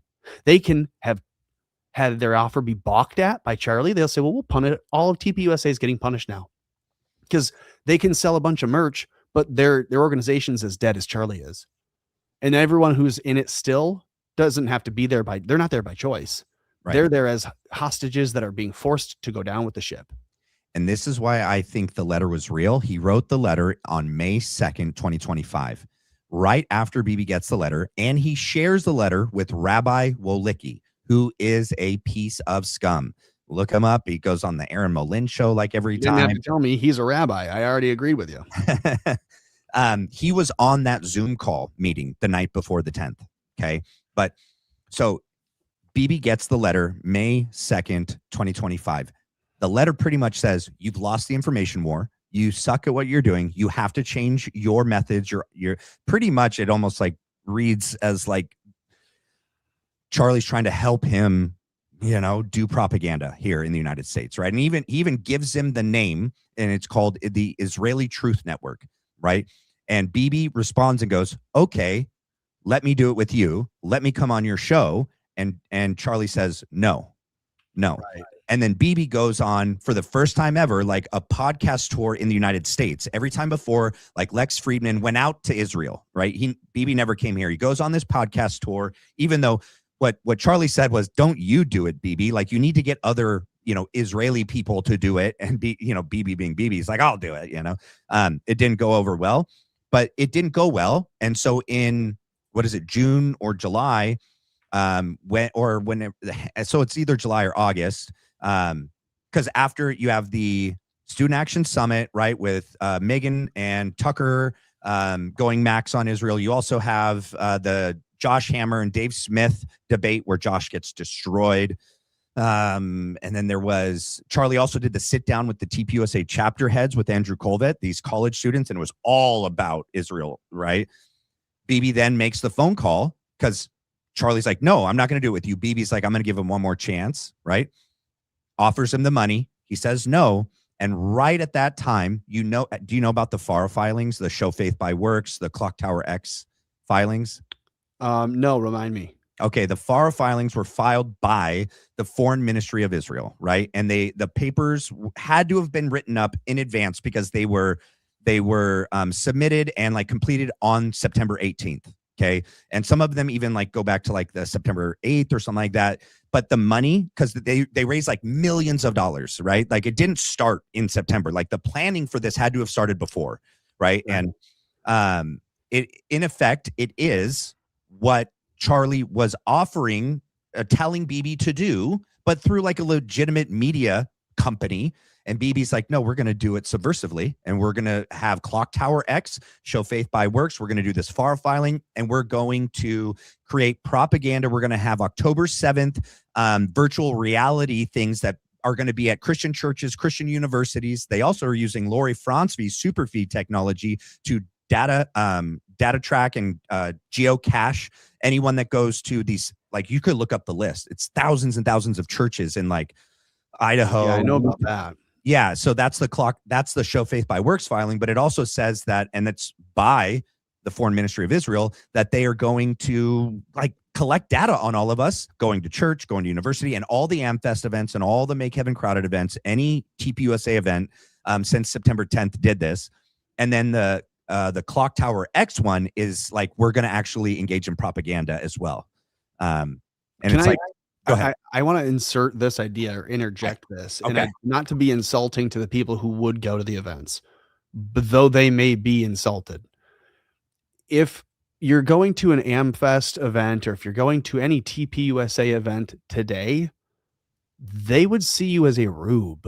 100%. So they would want your info because they're going to market to you because they think you're an idiot. Yep. Because you're proving it by going to one of their events. And so It's like, they want to geocache or geofence the property, and any cell phone that goes in, they're going to go, great, we need all their info. We want to know exactly how to advertise to them because they know those people are the closest to coming up off their wallet and giving Israel $100 a month or whatever in a private donation if they can just convince them with enough ads. And what is it, like the 7th ad you see for the same thing, you eventually click on, even just because you're seeing it that many times. So Israel's going to put on their phones Yayam Chai, Israel, come over here and spend your money. And they're going to do it because right now they're spending their money on something that's pro-Israel today. They're going to a TPUSA event where the guy who started it has been killed and they've completely changed everything that they stand for as an organization. They're now like little Israel in the US. And if you're going to their events, then they're like, this guy will believe anything. So they're going to want that info and they're going to put ads on your phone. TPUSA is the new Fox for this new platform called YouTube and alternative independent news, right? And not only that, with the people that go to the event, I don't know if you know this about the technology specifically with Superfeed, it's going to Bluetooth handshake. Any phone that goes into one of these events is now, it can replicate. It's like a von Neumann probe, right? Anytime it leaves, when you go to your house, it's going to Bluetooth handshake and it's going to graft all those devices in. You go to work, grafts all those devices in. You go to the coffee shop, any phone nearby with the Bluetooth on, it's going to graft that in. Eventually, it spreads like a virus until it has every phone in the United States. It's freaking nuts. That's crazy. Yeah, it's a good reason not to get the new iPhone, no matter how many times they advertise it to you. I see it it's like literally every day on whether on whatever screen I'm looking at, it's like, T-Mobile reminding you that you can get the new iPhone on us. You're eligible. I'm like, I don't want it because I can guarantee you that whatever one they have on the box, on the wall in there has a way to explode. And they'll say, oh, the battery overheated. And so sometimes the batteries pop. I think at this point in time, Israel would be foolish to not have had some way to remote detonate any mobile device in America that they need to. Do you think the golden pager actually has the real technology in it and that it could 100%? Yeah. Dude, don't you? I mean, like, think Die Hard. Like, it's not a replica. Yes, it is gold, but that thing has the exact same technology. It was like a double layered threat. Like, look what we did, and here you go. Take this gold pager, and you can't return it. It's a gift. Right. And now, like, where is you have to display it? Otherwise, it's rude. Right. So it's like there's a way they can dude, here's my thought with the whole golden pager thing. And why did they make it gold? It's not just because Trump loves things that are gold. Like, my theory on this, and I have no proof of it, but it's like this gnosis thing where I'm like, I know that's what it is. I read that Old Testament. I know what they do with gold. So gold, I don't know.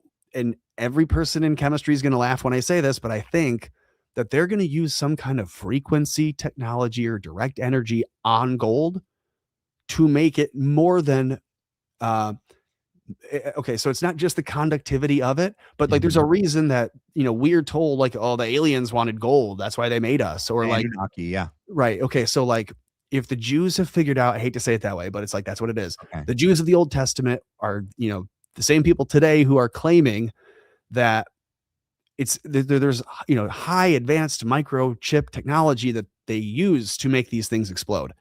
I don't know that that's true. I know that all of these mobile devices have a small amount of gold filament in them. Correct. And so I have that data point, and I have the other point where they're all blowing up. And the thing that I'm connecting in my own theoretical, conspiratorial thinking is I think they've cracked some kind of code with gold where it doesn't matter that there's an explosive device in it or not, that they can hit it with a frequency or an energy the right way and have it blow. And so, the new iPhone, they have like gold plating and all of the inner workings. So like you could put it through an X-ray machine and see that it's not going to blow up because there's no incendiary device. There's no C4 in it. There's no PETN or whatever explosive in it. But look at all these pagers that they said they had rigged. I don't believe that they rigged them with an explosive. I don't think there was a tiny little charge in the battery pack that wouldn't also. Do you see what I'm getting at? Like, for as much as we're told from TV and movies, like, oh, it's just microscopic technology that they can insert and make it have a huge impact. That's true. Yeah. But I would be more willing to believe that there's some other like just secret, maybe not even high tech, but just out of the box way that they can hit a device and make it blow. The same way that they could zero in on your head with the, angle of the X-ray, gamma ray shooter and cause Havana syndrome. Yeah, Havana syndrome. Scramble people's brains by increasing the heat in their own skull by, 10 degrees in the first second. Yeah. So why couldn't they point, or not even have to point, but because your mobile device is connected, they could just say, hey, that device, blow it. blow it up right now. Or you know what? Look through their phone, look through their front facing camera, wait till they answer the call we're going to place to it. When they answer the call, it's next to their temple, blow it. Yeah. I don't know. The original GTA 5 was like 12 years ago or something silly. And that there was a mission in that game where you go and you swap out the person's phone with a dummy phone that was rigged to blow. And then part of the assassination mission was this guy answers his phone on live TV and his head pops. We've now seen Israel do that with pagers. Yeah.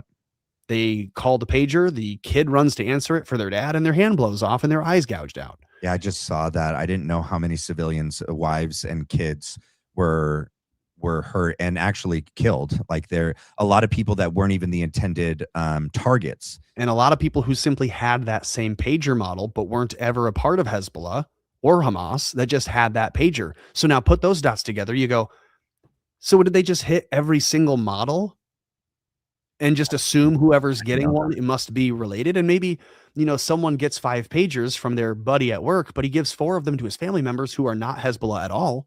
And Israel goes, we'll just blow them all up. So it wasn't targeted. They would do that just to be sure. Right. And so then you think of it like a kill box. Hey, in this geography, in this geographical area that we can create with satellites, we're going to beam every single one of those devices that responds to this energy at this level, at this frequency, at this amplitude, whatever the thing is.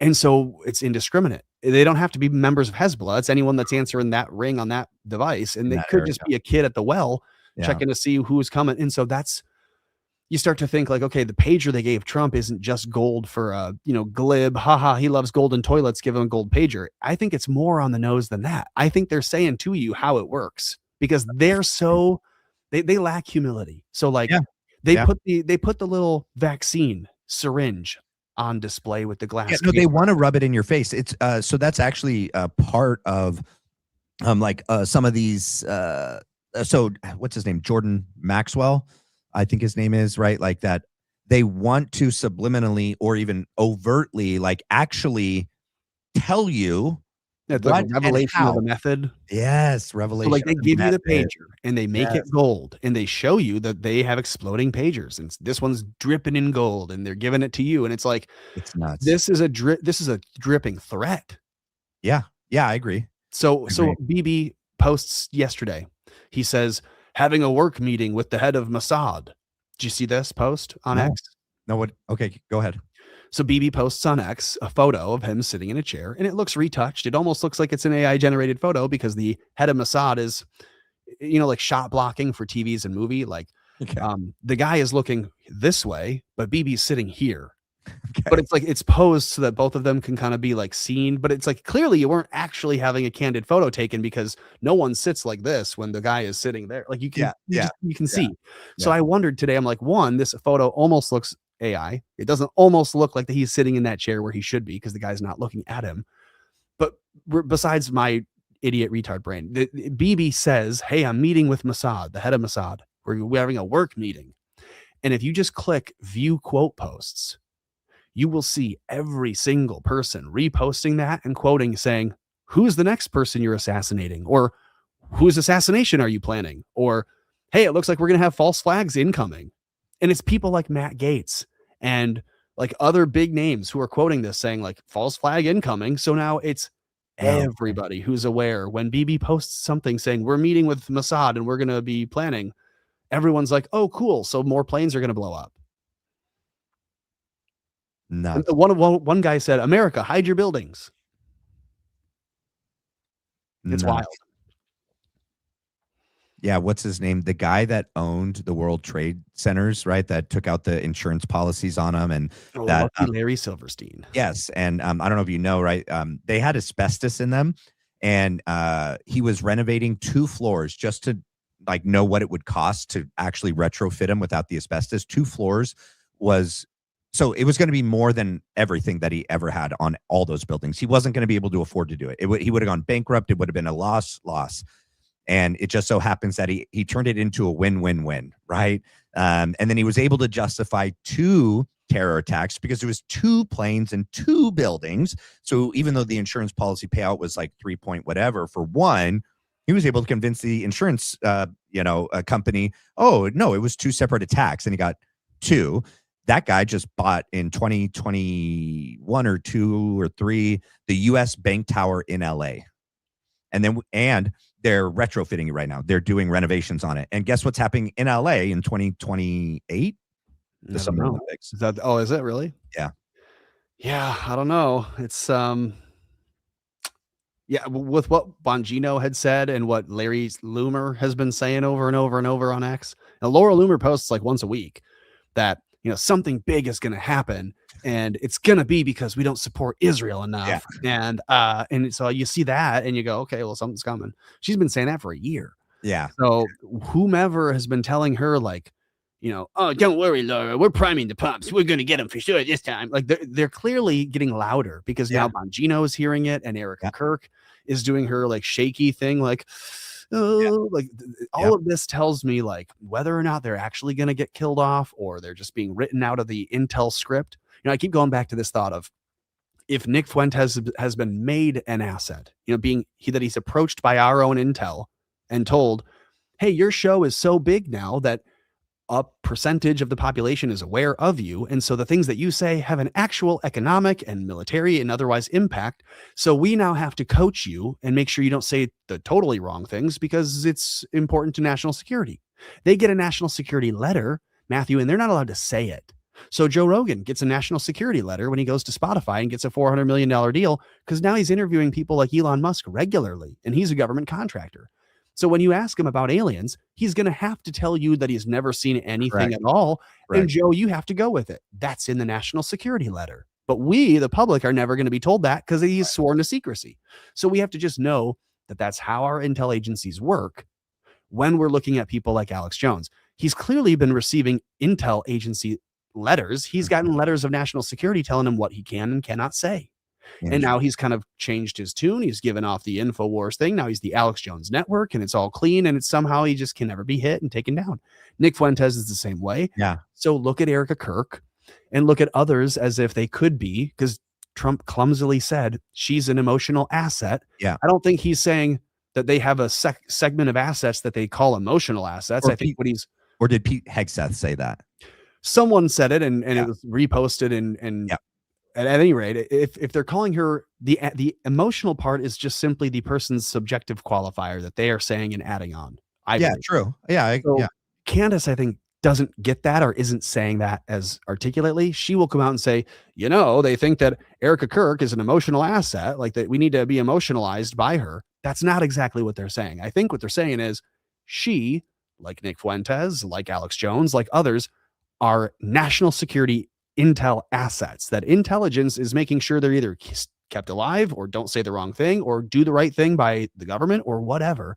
Yeah. Because they have too much sway in the public. Yeah. So they're told, like, here are your guardrails. Mm-hmm. So I think when someone refers to Erika Kirk as an emotional asset, they're saying this one is hard to work with and is making things about her and is saying the wrong things and is not sticking to the script.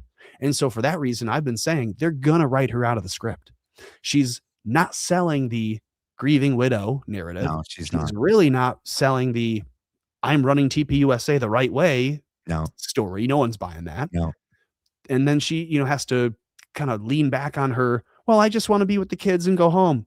That's a perfect little story. But the asset, the people running you as an asset are not going to have that. They're not going to pay millions of dollars a year to keep her in witness protection and protect a legacy for her that's been fake the whole time. You think they're going to take her out? I think they were willing to allow Charlie to be taken out and to spend millions of dollars playing ball with the Israelis and covering it up. So this is just they're bleeding like a sieve at TPUSA, and they're losing money. And the Americans who are helping to prop them up in the media and protect that as an asset, they realize that TPUSA only serves a purpose so long as it's credible. Yeah. And as I said before, it's not if anymore. they're being burned, if they're being burned at the stake, then there's no longer a reason to keep those assets alive or around or seen as credible or in the media. They tried to give her a spot on the advisory board for the Air Force, and people balked at that and said how ridiculous. So it's ridiculous. Like, look, they can't make her credible. They can't give her bona fides, and they can't salvage her reputation. But what else do we expect but to see her go off quietly? And that is expensive. They can't do it. Yeah, I definitely thought a couple things, right? Like Bibi wouldn't someone like BB would never take kindly to being turned down, right? Especially for someone that if Charlie was working with them and for them, right? And then he thought he was free to make his own decisions and to actually start calling them out. BB would do one of two things, right? Take him out and then take over the organization and make it exactly what Charlie told him to do on his own with Israel Truth Network, but just not rename TPUSA Israel Truth Network, but to do it with that organization, or try to do it and then it didn't work and then they have to destroy it, or just take it over and destroy it and just watch it and just destroy it just for the joy of it, just to destroy the legacy of Charlie forever doing, his saying no to him.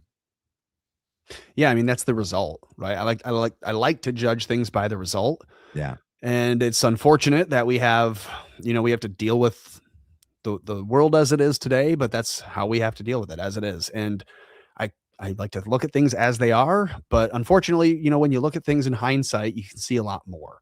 So as you look at things as they are today, we can guess, we can, come up with conjecture and try to think of, what are they doing? What's possible? What are the different scenarios that could be happening for, the explanations for why they're acting this way, right? Why is Dan Bongino saying the things he's saying about himself and Erika Kirk? Why is Erika Kirk acting so strange? And why is Tucker Carlson seeming to believe that Erika Kirk is so anti-Israel when everyone else would look at everything else and think the opposite? I don't have perfect explanations for that, but it's clear something is coming down the pike. I mean, it's very clear that they're all planning. They're all trying to get their ducks in a row. It's as if a white page went out or a memo in the intel agencies went out that says, by 2027 end, Israel will either not exist or America won't exist. And like they're acting as if they have to take sides and choose, and they're all shaking in their boots. You didn't hear Randy Fine say that? No, I haven't heard him say that. He literally, he said, in the next 50 years, America looks like it's not going to be here. And in the next 50 years, Israel will still be here. That's insanity. He literally just said that on a stage. Well, see, here's again, I don't have any reason to believe it, but apparently they do. Yeah. So I'm thinking they must have heard that because that's how everyone's acting. Yeah. It's crazy to me. Yeah. Well, and then and they can do it by multiple means, right? Like they would probably like to soften up the, I don't know what the analogy is, but soften us up a little bit by getting us to self-destruct a little bit as well. First, I don't know. It seems like they're pitting us against each other more and more. Like you have the whole Karmelo Anthony thing going on, the Chud thing. There's a lot of left versus right, but also like race stuff boiling up, and it seems like they're stoking the flames. They even did it in Austin right after Charlie with that shooter that supposedly was Hezbollah or Hamas or whatever. That was in Austin, right? It was in Texas. It was in Texas somewhere. There's so many, you lose track of them, which is just so tragic that that's even true. But that they seemingly, and then that movie came out like in 2022 or 3, where it was like a civil war. Did you see that Civil War movie? It sucked, but no, it had a Reese Witherspoon in it, and I already know I'm not going to watch that. I'll only watch Legally Blonde with her. My wife likes Legally Blonde. Watch out. Yeah, no, but that, predictive programming and kind of like soft launching things in our subconscious so that when things happen, it's like easily and more readily to accept, like they did on 9/11. There was like a show that aired like the year or two before that literally was the exact thing that happened on 9/11. Was like hijackers took planes and flew them into the Twin Towers. It was like nuts. But it's crazy to me that we didn't ban box cutters worldwide after 9/11.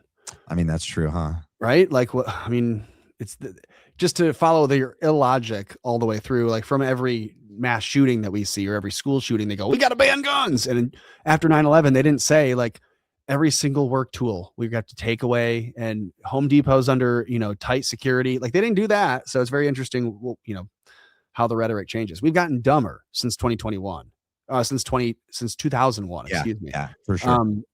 It's funny how a lot of people make that slip. 2021. A congressman had posted this, like, oh, it's been a long time since September 11, 2021. And I heard that. People were making fun of him for it. Yeah, I mean, I think it happens from time to time. But it's been a long time since 2001, and I think we've only gotten dumber as a species and as a society, and especially in America. It's sad to see, but like, I feel dumber than I was at 9. Yeah. So Yeah. And the next generation sirs, heck, well, I mean, there's some, it's not like all, it's not a blanket statement, but yeah, our future is kind of nuts. Let me read these two things real quick because they've been sitting up here for a while. Jay Studnuts. Tommy, that is 100% how I read Bongina scared rant. Right on. That makes 2 of you now. Erika is a colorblind chameleon, but she tries. that's funny. Yeah. Jay Stud is cool. Yeah, her most recent episode that she did with Pastor James Cadiz, which is just so weird because like these guys are, and I just showed Frank Turek and Jack Hibbs just did a podcast and it aired together where they said the most insane stuff. And you know, Jack Hibbs' brother, Butch Hibbs, was there that day, right? I don't know who any of them are. I know who Frank Turek is. Okay, so well, Frank Turek is a Christian apologist, Yeah. and he's very close with Jack Hibbs, who's big in Protestant, you know, Calvary Chapel movement. He has a massive church in Chino Hills, California. In fact, I used to go to that church. I used to look up to both of those guys. My first degree is in biblical studies, and when I was there, like, yeah, apologetics is cool. Like learning how to defend your faith is cool. And Frank was one of the guys within the Protestant movement that you would watch and listen to. And Jack Hibbs was just a good pastor in the area, so I thought. But last night they on their show, just like freaking James Cadiz, they compare Erika to their wives. They say how beautiful and gorgeous she is over and over and over, and that she is just like their wives, and their wives are just like Erika Kirk. And then they talk about how like they were, you know, telling Charlie he better marry her, even though she's like how many years older than him and like totally lived this secular life for how long and really just became what seemingly was a Christian the day she met him, or started pretending to be, at least publicly. Before sounds very Jewish. Yeah. Yeah. Like B'nai B'rith, like we're going to convert to these other faiths and hijack them. 100%. Yeah. That's why I'm not familiar with the pastors, because that stuff glows from a distance for me. Yeah. So, yeah, I feel bad that I ever I looked up to him, but they said just really disgusting things last night. Was it also, I don't mean to interrupt you, but was that also, because Candace had shown clips of Frank Turek talking about his time with his FaceTime. And was that what she was referring to, that podcast appearance? Because he's being asked, you know, oh, was it you or was it Mikey that called me first? Yes. And he's like, well, it couldn't have been me because I've already claimed that I wasn't on my phone. Correct. And so it's very interesting. They all kind of don't have their story straight, but they want to be a part of the story. They want to sit down and do a post-mortem, no pun intended, and they want to sit down with the glowing stage lighting and hash it all out together and have a little session of The View. Yeah, she found that and showed a clip from it, and then I was like, I used to subscribe to a lot of these people's channels so that I could know, because like right after the assassination, Frank Turek was doing, he actually is the one that started filling all of the rest of the campus events, not the daytime prove me wrong outdoor events, but the indoor college events at night. Yeah. And so I was like following him because he was doing crazy stuff. Frank Turek was going to these events and literally he changed his whole spiel. It's like, you know, if God exists, right? If creative or intelligent design exists, right? And then he goes into, if, you know, the Bible is real and crucifixion is real, then it's real, right? But he then changed his whole approach and how he defended it and pushed this on kids to every time he retold September 10th, right? And he just, that became his new approach in this, right? And it has to do with like, if evil exists, how does God exist? And he was doing that whole thing. But at the end, speaking tour, basically making himself the story now. Oh, I'm the survivor of Charlie Kirk's assassination. I was there. Listen to me. Don't listen to Candace. She doesn't know. I was there. I saw a video too of him having said like, hey, we even got a guy who's here from the day. And he like called him out of the crowd as if like, he's going to back up his story. And I saw him shout down a woman who had asked, she had gone to the mic and said like, I was there and there was a big crowd of people that were protesting and the news doesn't ever show them. And I'm wondering if anyone else saw it. We found totally an innocent question. And, you know, shut her down. And he could have been like, oh, that's really insightful of you, old lady. And just like been nice about it. And instead, you know, he could have made himself appear more credible and made her look silly with his response. But instead he did the opposite. He's like, throwing a tantrum and shouting her Commercial down. child. Yes. Yeah. Because that was he felt threatened. Yes. That was a threat response. Yes. So what ended up, so believe it or not, that's when he went back to UVU. That was at UVU. Right. That was his first time back at UVU since the event. And since guess who he works for? He's actually paid by TPUSA. And so that event was a TPUSA event. And guess who they advertised to? Guess who all those people were? People that were there, witnesses. Did you know that only like out of like 3,000 people, like 60 or less actually came forward and gave witness testimony? Very few amount. And so many people are out there that have witness testimony, eyewitness testimony, probably have cell phone video that just are terrified to come forward. TPUSA found a way to get them to come back there under these pretenses. And Frank, what he also did, the night before, so it was like a 2 or 3 day event. He interviewed them on camera the night before, and then he was going to get like pictures and do all these things the third day or the day after his debate. But he got them into the event. Guess also what they were using at that event. They're going to use the Superfeed technology and graft all their devices into it as well. But yeah, so that lady did say, we saw someone so it would have been to Charlie's left, but if you're looking at Charlie, it would have been to Charlie's right up over on the right. A group of liberals that were shouting at him and had a big sign. He denies it. It was massive. That like the next day, people found the video and showed it, and it was like a group of like 40 people. Undeniable. Yeah, he yelled at her. He also yelled at other kids at other previous events where they just were asking questions, like reasonable questions about inconsistencies in Erika's story and Mikey McCoy, and he brought up Candace. And one thing that I never saw Charlie do was like lose his cool on college students and like yell at them and berate them. Frank's done it numerous times. And then at UVU, the last person that he lets up is this total Israel dude who filibusters the last like 15 minutes of the event talking about Philly. It's like, it was nuts. Yeah. Well, like I said, I think if they know that you're still willing to go to their events at this point, they probably think you're a rube. Yeah. And I don't mean to say that to like take a shot at those people. I know that some of them are just struggling and want something to be hopeful about, and they're maybe not paying that close of attention to things. So they just think, oh, Charlie was a good guy, and maybe we'll go to an event when they're in town, and maybe that's it. Like, I caution people against going to any events. If they're my friends or I know them like in any kind of way and they tell me they're going, I say I wouldn't go if I were you. If you do, put your phone at the house, leave your phone back at the hotel and get like a prepaid phone, or don't go at all. But if you're gonna go, I wouldn't take your phone with you. That's for sure. Yeah, and honestly, I'd wonder why a person would want to go to the event now anyway. I mean, I just don't know what you're going to witness there other than, what they want you to see. So I don't know. Yeah. The same reason for that, I would not go to a Trump rally today. And not because I do or don't support them, but I've been to them before. And I'm making the point that I would not go today because of the security and because of what it means and because of the fact that what you get there is, a one-time experience. You don't have to go back a bunch of times. So that's true. If you've seen Charlie Kirk speak before, awesome. Take that. Be happy about it. And if you haven't, don't go to the events now, because what you're going to get is the opposite of what you would have gotten from a Charlie Kirk event. Yeah, 100%. And so last night, or it was either last night or the night before, when Candace showed the clip from Frank Turek and Jack Hibbs talking, and then I went and found it, and we broke down the whole thing because Jack Hibbs actually, they let slip some things that they hadn't let slip before. One being that Butch Hibbs, who on the Stu Peters show and Baron Coleman had talked about it, that he lives in this town in Utah, and that a plane flew out of that hometown and flew. And I know you don't know if it's PETN or not, or like actual explosive materials in the road mic or not, but like following this theory, like John Bray, I would assume it would be, yeah, that. Well, the Accurate Energetic Systems plant in Tennessee, it just so happens that someone flew on a private plane right out of Butch Hibbs' hometown and flew right into the airport closest to the Accurate Energetic Systems on the day after the contract was done for these microshaped charges.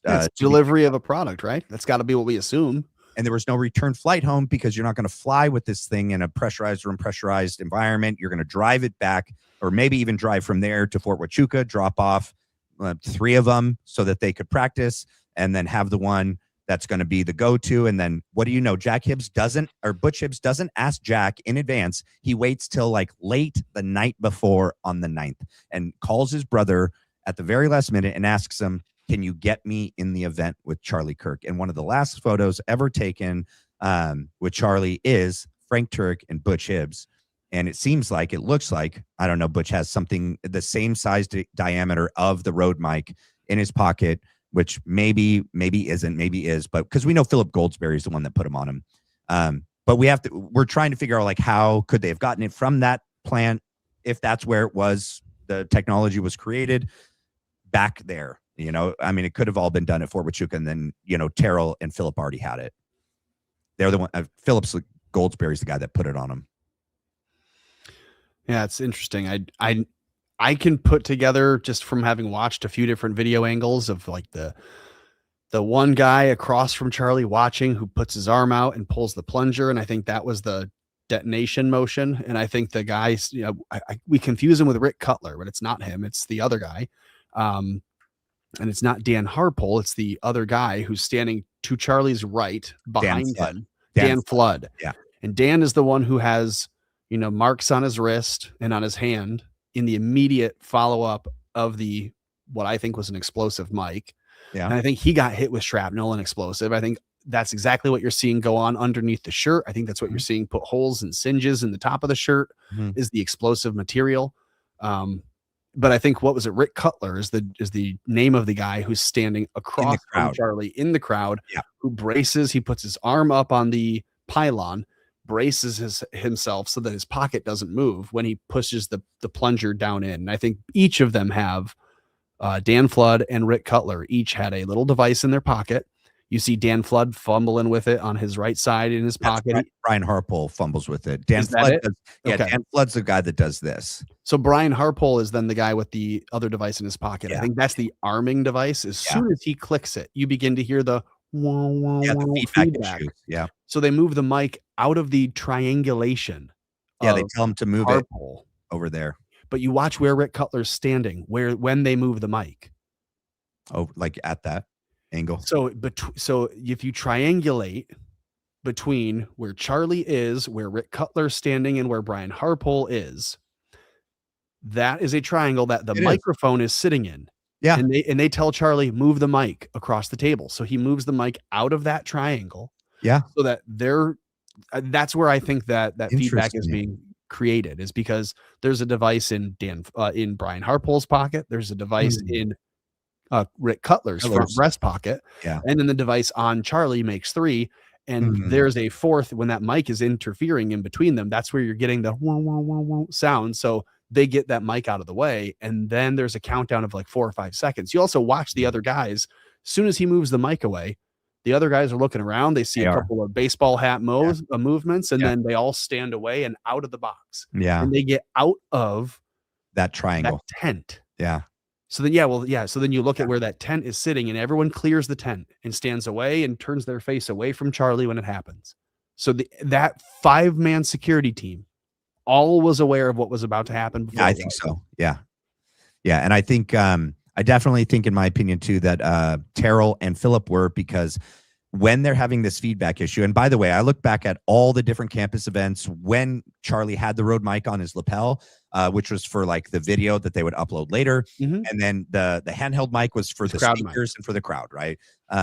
And never before was there ever an issue. Charlie would hold it here. He would hold it there the whole time. He would put it in his lap.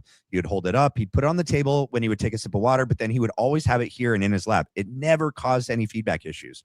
UVU is the first day to have all those issues, which to me is very telling. And so I definitely think that when the feedback issues are happening, because Brian like turns it on first, there's these feedback issues that start happening. This is before Terrell, because Terrell comes over and tells him to move it. But before that happens, Philip and Terrell tell Dan Flood, who's the guy standing right behind Charlie to the right, there's an issue with the AV. Dan Flood gets on his walkie, tells Brian Harpole to come over, and he's pointing over at Terrell and them saying, whatever you just did in your pocket, they know what he just did. You need to turn it back off. Brian Harpole backs up. He comes over. Dan Flood reaches like down and whispers into his ear, seemingly, because it's a chain of events that you just can't deny when you look at the video. He's telling him something, and he's pointing over at Terrell and Philip, and then Brian goes in his pocket, turns it back off. The feedback issue stops. He walks back to his ex. This is before Hunter Kozak walks up. Once Hunter Kozak walks up, Brian goes to his spot on the X, turns it back on, and then goes to like the ready position. And then everything else you said is true too. I haven't heard that Rick Cutler probably, I'm glad you didn't say he had a palm pistol. No, but it looks, I mean, it looks exactly like he mounts his arm.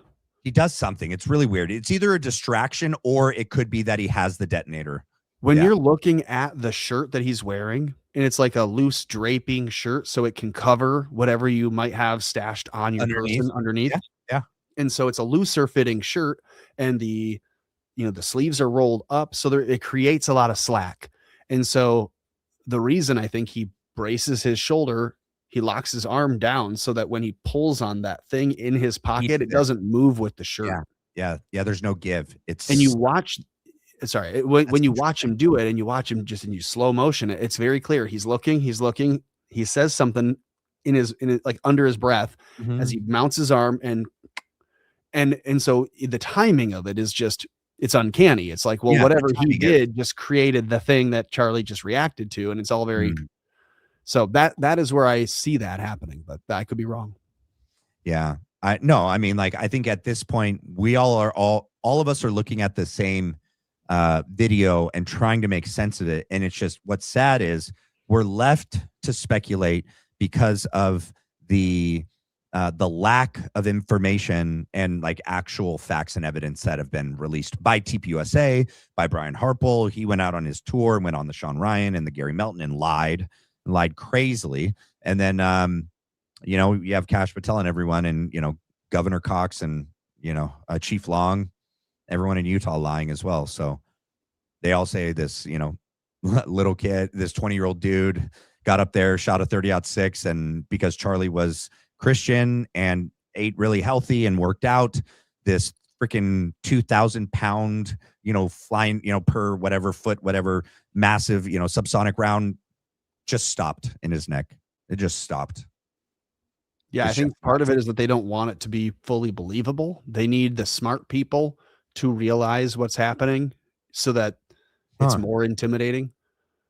Right? Like, don't you think, like the guy who knows how to shoot and who shoots 30-06 all the time, and the guy who's got military experience, who's sitting at home watching, going, there's no way. There is no way. There's no way. No. But what's more intimidating for them? To know that all their neighbors go, oh, gee whiz, I guess the training went out and shot Charlie Kirk. Because now they're thinking like, they are okay. How would you kneecap someone's fighting force, but to make them believe that there's nothing worth fighting for? Like all the veterans who would know better, and all the people who would be able to say, you know what, let's arm ourselves and go to DC next time instead of January 6th. No arms. We're going peacefully. Maybe the next time they do it, they show up with guns. And so the people who would be willing to do that are looking at this story and going, why would I risk my life and go to prison forever to, maybe try to go save our country if the majority of the people in it are so gullible that they would believe something that is impossible, not just impractical, but impossible. Yeah. We're watching our justice system railroad a kid. Yeah. And so anyone who would step a toe out of line or criticize Israel or do whatever, they're being told something too in this. Yep. There's a signal being sent in that. Definitely. You never let a good, what is it? I never let a good crisis go to waste. There you go. Rahm Emanuel said that in Chicago. Yeah. The advisor to Obama. You never let a good psyop go to waste when you can make it work for you a bunch of different ways. Yes, multiple different ways. 100%. 100%. And so, that would be the thought I'd leave your audience with is tonight. Watch for the big, scary psyop, and maybe it's coming from space. Maybe it comes from Israel. Maybe it comes from Iran, or they say a Hezbollah sleeper cell has attacked LA. We don't know what it will be, but watch for it, and watch for Dan Bongino or for Erika Kirk or some of these people to be involved in some weird way in some new psyop, because I bet you that they will have that working multiple ways for them too. They will both be able to get rid of some people that are not quite reading the lines in the script appropriately. The actors who are just not good enough. Trump always says, they're straight out of the casting, straight from casting and central casting. Thank you. Yes. Yes. But some of them are not. Some of them are not so great at the job. And so maybe they'll be written off. And right now they're cryptically putting out video clips like Dan Bongino is saying, So weird. it's going to be me or Erika or somebody, and you just have to know we're the good guys. Yes. That screams to me that they're scared, they're afraid, and they're probably maybe not a good guy. And maybe they're on the chopping block. I don't know. Yeah. Yeah. Have you seen that new Steven Spielberg movie yet? Day of Disclosure? Did you go see it? No, I've been busy and I have not Me seen too. it. I haven't seen it. I want to go see it so bad.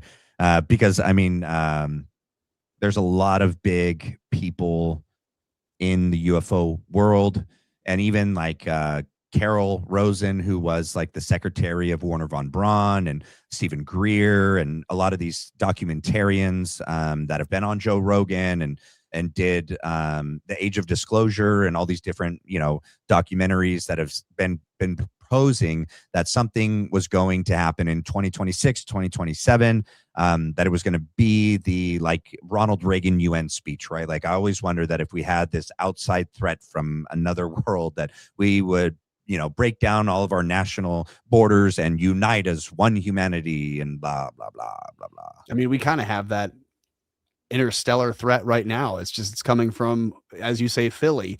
And Yeah. it's not it's not an alien threat, but it is certainly inhuman. It doesn't seem like it's our species. Anyways. Yeah.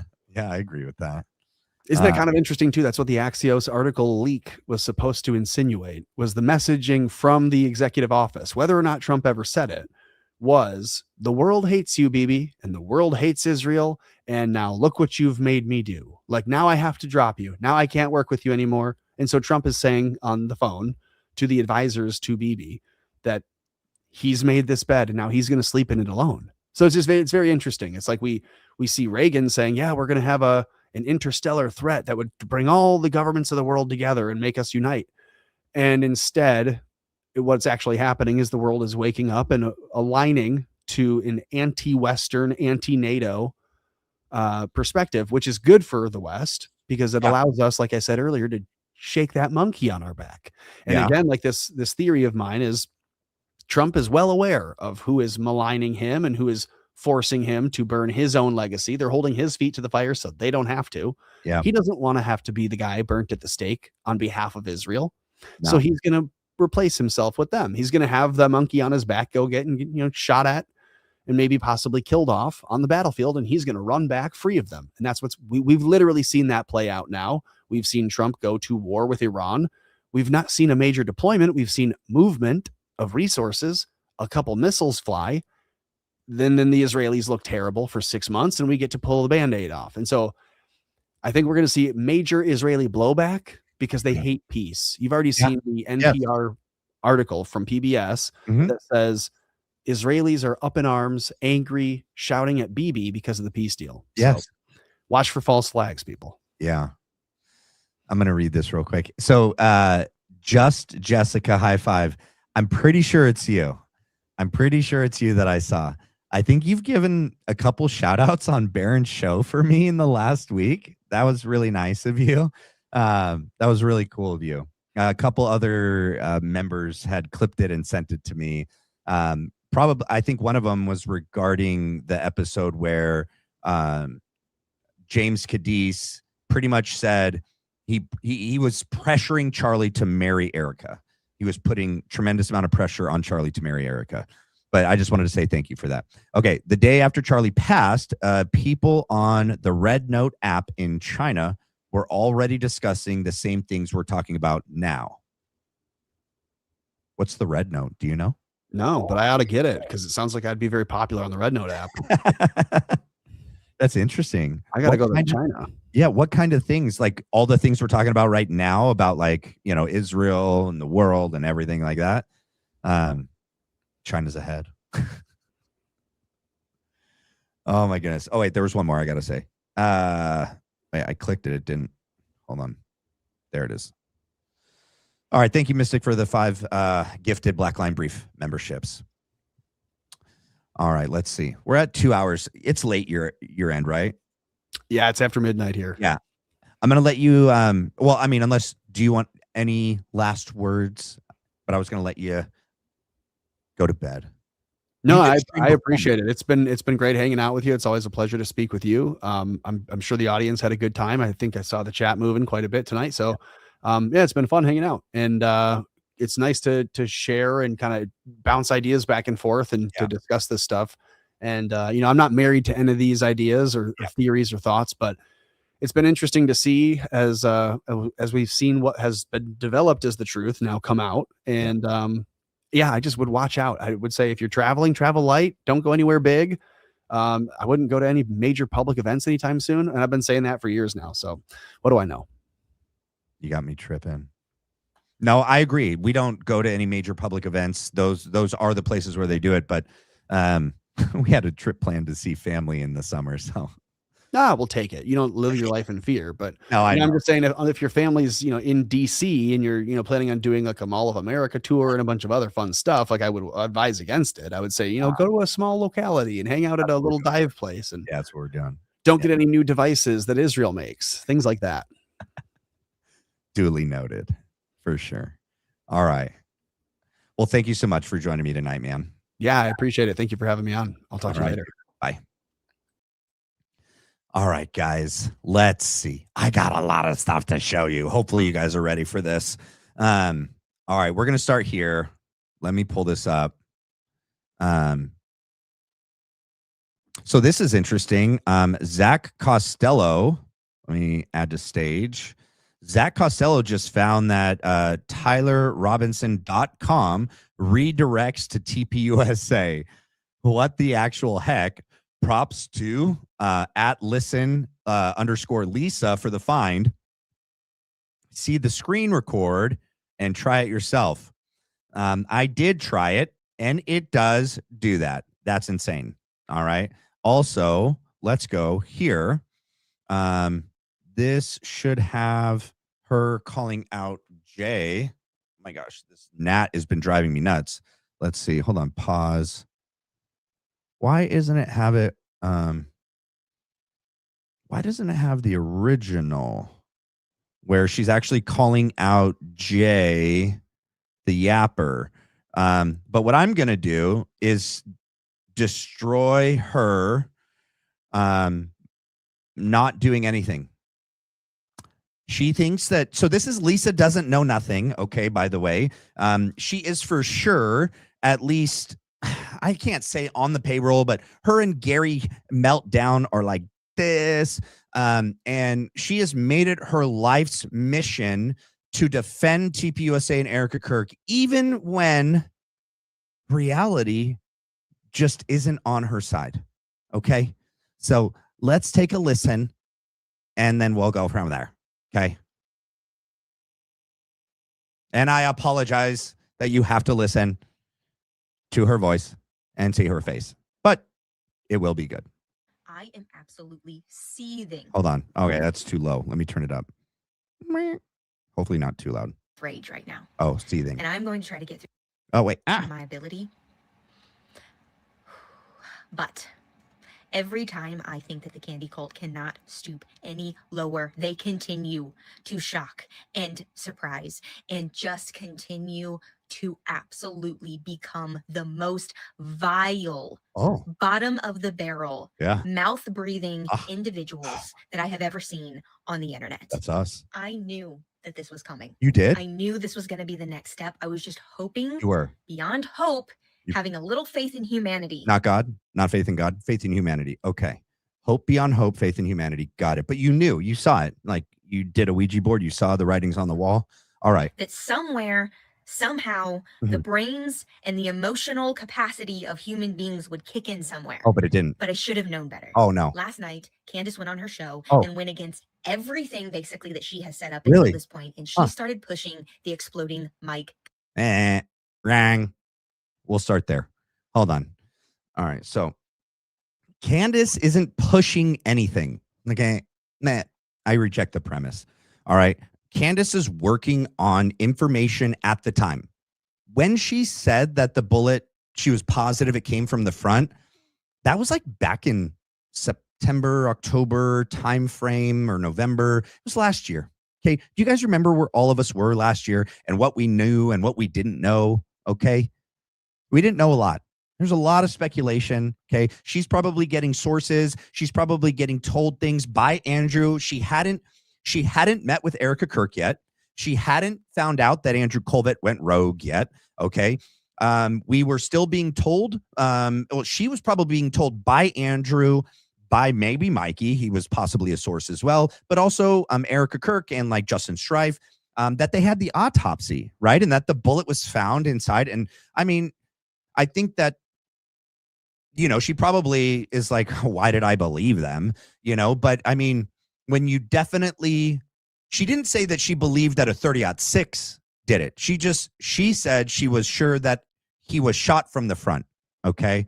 But everyone's allowed to change their mind. Okay. Everyone is allowed to, at the time when the information is coming out, put forth their theory. And then, I mean, what it does to me is it shows integrity and honesty, that she's willing to admit that she was wrong. We knew that she was always entertaining this idea. We saw the video recorded phone call with her and Blake Bednar's where she was like, something did happen under the shirt. We did see the shirt move. That is weird. I definitely think it was something going on in the mic or under his shirt. And so I don't know, maybe someday she'll come out and let us know why she was so confident at the time to say that she was positive that Charlie was shot from the front. But I think it's probably people were giving her false information, people that at the time she had still trusted, like Andrew Colvett and Erika Kirk, because the meeting with Erika Kirk didn't happen until December. And then she probably found out I can't trust Erika Kirk when she says that she has the autopsy, when she said that she spoke to the surgeon and the coroner, and that Charlie was for sure shot with a bullet, and that they found the bullet and it was there and it hit the C2 and then it crashed down all the way to the T1, right? So Lisa is going to be bad faith, disingenuous, and nasty. Okay. But just because Candace believed one thing at the time and is now saying, I don't believe that. This is actually what I believe now. And this is actually one of the strongest theories out there, I think shows that she's willing to admit that she got something wrong. And this is where she's at. I think it's great. John Bray is awesome. He's been on the show so many times. I'm excited. I reached out to him. It looks like Zach reached out to him too. I bet everyone reached out to him after Candace shouted him out. But he said he is going to come on the show sometime next week. He's working right now, but can't wait to have him back on. But John does deserve a lot of kudos and respect for this theory being brought out there. The first show he went on was Stu Peters, so he'll probably end up going back on Stu's show as well. But okay, let's get back to Lisa doesn't know Ish. Oh, you know what? That's just the perfect face. That says it all right there. Do you guys see it? Did I do it right? Yep, there it is. That's Lisa. This is Lisa. Okay? If you guys don't know, this is Lisa right here. Conspiracy theory. Now, this theory is literally rooted in nothing. Okay, can you please provide the facts? You and Gary meltdown, not so tactical, always attack like Zach and all of us for not presenting any facts. Okay, where's your evidence? Where's your evidence, Lisa? Can you show me your evidence for the claims that you're making? No, you can't. You're just going to repeat the same words over and over and say that literally science does not match up with this. I forget her wording. We'll hear it in a second, but she doesn't actually do anything except for rant and act very offended and holier than thou and like disgusted that, oh, and remember, Candy is a name that Candace was like called either when she was younger or at Daily Wire or something. She doesn't like it and she knows that. And they call her that and they call us the Candy Coulters on purpose to be derogatory and nasty. It shows the people behind the voice, you know? Oh, and she attacks Jay, and that's who she's attacking now. This response is in this video is in response to Jay Yapper's post. And yeah, that's Lisa. Oh, what up, Renita? Lisa is a bacterial growth from a public toilet. Yes, parasite. Parasite. When I say nothing, I mean absolutely nothing. There is no evidence. There is no proof. And in fact, ballistic experts have examined this. And Who? Gary? Gary Melton? Okay, Gary was positive in the beginning that Charlie was not killed by a 30-06. In fact, he said it was impossible. In fact, he thought it was so impossible that he tried to explain the shirt movement and the lack of exit wound that Charlie must have been wearing a ballistic vest. That was his only way of explaining how Charlie could have been shot with a 30-06. It just so happens after he gets this contract from the government and he gets money, and then, he starts working with Andrew Colvett and Erika Kirk, and then, his tune changes. Just so happens you're doing the same thing. You came onto the show, the scene at the same time. You go on Gary's show. You're just like the female version of Gary, but way more, equally annoying. You're going to like the Young Women's Leadership Summit when like no one actually is going to those, unless you're like completely, just brainwashed, or you're on TPUSA staff. I don't know. You were there so that you could like record the young lady screaming that thing and then come out and defend. No, Erika was always supposed to leave. Oh, Dana Loesch had bad information. She didn't do it on purpose. Okay, you guys need to all get together and figure out your stories, okay? You got to do better job at your PSYOP. It's not very good. Literally say that it defies physics. Can you tell me how? First of all, you're talking about facts, you're talking about evidence, you're talking about physics. Can you show something right now besides your blah, blah, blah, blah, blah mouth to back up your claim? Can you? Because that is what you say that we have to do. Can you do it? Please? No. So count me not shocked when I ran across this on my X account just a few minutes ago. Yeah. We have Jay of all people. What do you mean of all people? Jay is actually like a really good dude. You wouldn't know that, okay? Because all you do is spend time attacking people like Crystal Smallin, Brett Booth, and other people within this community, and Jay the Yapper, and me. You attacked me for no reason just because I asked to debate you, and you got too scared when Zach destroyed you, and then Didi destroyed you. I don't know. Then you were like, I know who you are because you follow these people. But you attacked Jay, like literally one of the nicest people I've ever met. Well, met virtually, but nonetheless. Saying, y'all know I love y'all to death. He does. But asking TPUSA to release the Road mic audio from 910 is crazy. Why is it crazy? Why are you saying it's crazy? It's not crazy. With a laughing emoji, because, this is hilarious to be discussing right now. They're not releasing that. They're not going to. That would get all of them locked up if that audio or front camera angle was ever released. It would. Oops, I misread that. She's reading his post. I get what he's saying now. Okay, hold on. So they're never going to release the audio from the Road mic. I think it was that Candace brought it up, right? And then, I've been saying from the beginning, like when I came onto the scene, the video from the back that Terrell like scrubbed and like zoomed in. Yes, if we got the original unedited, undistorted video from that, it would give us some evidence. But the real video that we want to see is the front left facing camera. That's the one we want to see. That thing would have showed us everything. It would have showed us the very, very first movement of the shirt, where it came from, how we would have seen everything. It was so close. It would have shown everything on the mic, the necklace. It could have showed us everything. That and the Road mic together, the audio from the Road mic, and then the video from the front facing camera. And then, yeah, fine. Throw the back one in there too. If we could get those three things, we could literally, in my opinion, solve the case. We could at least solve how Charlie died. We may not solve who did it, but we could at least solve how Charlie was assassinated. Okay. And she's disgusting to say that like us asking for that, or Candace asking for that, is us being like evil and demonic. Like we want to listen to how Charlie died. No, moron. We want it for evidence. We want it to determine. We can actually, John Bray said it himself. If we can get the audio from that, we could literally prove or disprove like a gun, a bullet, an explosion, what kind, where from. It would prove a lot. And never, ever did Candace or John or me or anyone ever asking for the Road mic audio or the front video wanted to do it so that we could listen to Charlie gurgle or to watch Charlie die. That's your twisting of it, and it's gross. They're taking that to the grave. Now, he's right on the fact that they will never release that, but it has nothing to do with hiding information and everything to do with the fact that they are not going to publicly release the audio of Charlie Kirk gurgling on his own blood and dying. How do you know that he's gurgling on his own blood?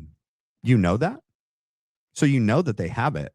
Well, she does work for them at least, or in conjunction with them. Okay. She's in communication with them. She's defending them left and right every day. Every day. That's like her full-time job. I don't know if she has a full-time job. It looks like this is her full-time job. The question would be like, who's paying for her job?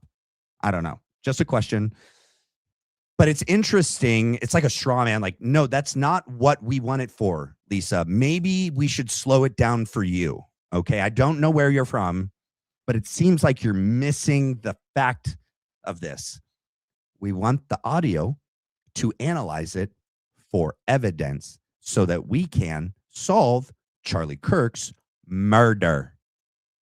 And you gaslighting us like we want it so that we could listen to Charlie Kirk gurgling is just insane. And it just shows how stupid you are, right? Like, you think this is going to work. It's sad if people on your side actually watch this and believe you. I feel so bad for them that they actually believe anything you say ever at all, and believe that our motive, or Candace's motive, or my motive, or, you know, Jay's motive for wanting the audio from the mic or the video from the front facing camera or the rear facing camera would be to watch Charlie be assassinated. No, moron. We want to solve his murder because you don't, and neither does Gary, and neither does Erika Kirk and Andrew Colvett, because you guys believe that there's a mountain of evidence that Tyler Robinson was on the Lossy Center with a 30-06 at Shahir and got away, and then put it together, then took it apart, and then left it there, and then, oh, but the bullet didn't go through, and then it's like, it's stupid. I've gone over this so many times, it's insane. There's actually more scientific proof, or I don't know, evidence or justification. I would say science is more on our side than on the 30-06 lone gunman side of things. Okay. I would say science actually disproves your side and your theory. And in fact, Mike Ritlin, Mike Glover, we have a SAS Special Forces guy, even Valhalla said it. Like, so many people. There was an FBI sniper that said it. Nobody with a brain that thinks independently, that's not on the payroll of TPUSA, none of them believe that he was shot with a 30-06, lady. So, yeah. You sick individuals. Oh! And the fact that you have the audacity and this entitled attitude to even think that you could ask for something like. We can't ask. Charlie said, never stop asking questions. It is the only thing that keeps you free. You wouldn't know that, though, Lisa. You came onto the scene very late, okay? It's okay.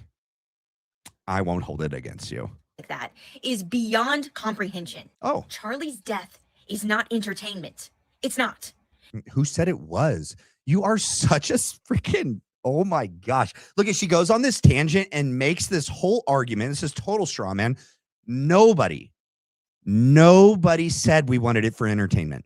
Nobody said or even implied that we wanted any of this evidence so that we could listen to it just to be entertained. That's how you know you have nothing. This is the best you could do, is get people, your community. You can get your followers riled up because they don't watch us, they don't listen to us, they don't know us, but they listen to you and they believe you. And this is how dishonest and disingenuous you really are, that you would get up there and tell them, the people that watch you and like your videos and share you, that the reason why we wanted this was for entertainment. That's disgusting. Because you are wholly misrepresenting why we even are interested in the Rode mic, audio, and the front-facing and rear-facing camera. We wanted for evidence to solve the murder, Tweedledee. And the fact that you would even want to hear that audio should tell you that there is something seriously wrong with your brain. No, it's not that we want to hear it. We want John Bray to analyze the data, moron.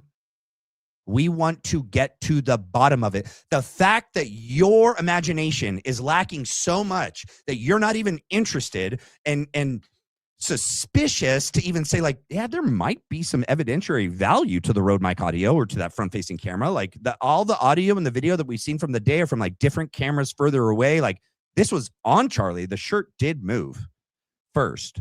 Okay. The necklace did snap violently. Maybe that picked up whatever happened there. Also, I think you know that it would prove that your 30-06 theory is a lie. It's a lie. And same with the front-facing camera. The fact that you are going to latch on to a conspiracy theory that Not a conspiracy theory. John's done his homework. I've had him on the show many times. It is the most convincing, most plausible, most realistic theory. Okay. And only smart, intelligent people, Barron's show, high IQ outfit, Candace Owens members, and people here that actually still have a brain, that think independently and freely, can actually look at that day objectively and determine that what they're telling us is a lie. And so we are all working together to figure out and solve Charlie Kirk's murder. And we think that the road mic and that video could help solve it.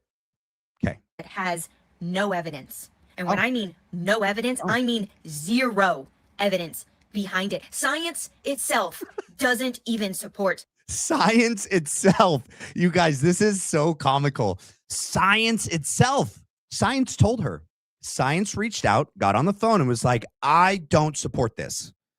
I cannot put my name on this theory. Science does not support this.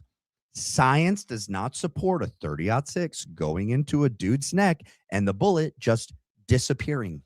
Science doesn't support that, my lady. Okay. Any questions? It's so funny. Science doesn't support this. All she does is rant. She doesn't actually do anything. This as a possibility. It is a scientific impossibility. Prove it. John Bray proved otherwise. John Bray has literally done analysis. He's literally shown that there is something to this theory. Yeah. Okay. But you wouldn't know that. You don't even bother wasting your time to figure out if what we're doing is an honest pursuit of the truth. You just already started with your conclusion that we're evil, we're disingenuous, and that we don't want the truth. And so you work from there backwards. And that's why you're always going to arrive at some confirmation bias. And it's insane. That's how crazy cuckoo bananas this is. Okay. And you would rather latch Cuckoo for Cocoa Puffs, Lisa. Cuckoo for Cocoa Puffs. onto that and have the audacity to ask for the audio to listen to Charlie. You are so audacious. How dare you try to solve the murder of Charlie Kirk? You're evil. His wife isn't interested in solving the murder. She just wants that kid to be put to death. Andrew Colette, Blake Knapp, they're not interested in solving the murder. Jack Posobiec, no. How dare you actually care enough about Charlie Kirk more than his widow, more than his bride, that you would actually not give this up. We're not giving up, Lisa. We're not quitting. Sorry. Try again. Kirk die. The fact that you think that this is okay, What do we think? should tell you Why are you telling us what we think? You don't know what we think, lady. that there is something very wrong with your brain. And the fact that this even has to be explained to you, right? It doesn't. You didn't explain anything. You didn't explain anything other than to show us that you can't explain anything. You didn't do anything with this, Lisa. You just showed people how biased you are. Yeah. Right now is extremely problematic. Oh. You need to go talk to a therapist immediately. Is that your professional opinion, Lisa? Lisa. Okay. You're streaming from your trailer park. Okay. Because this is not normal behavior. And how much do you want to bet that they're going to twist this around on me and get mad at me because I broke this down and explained this to them? That's such a tactic that they do. It's like you're going to beat us to it. No. We're not turning it around on you. You did that all yourself, my lady. Okay? My dude.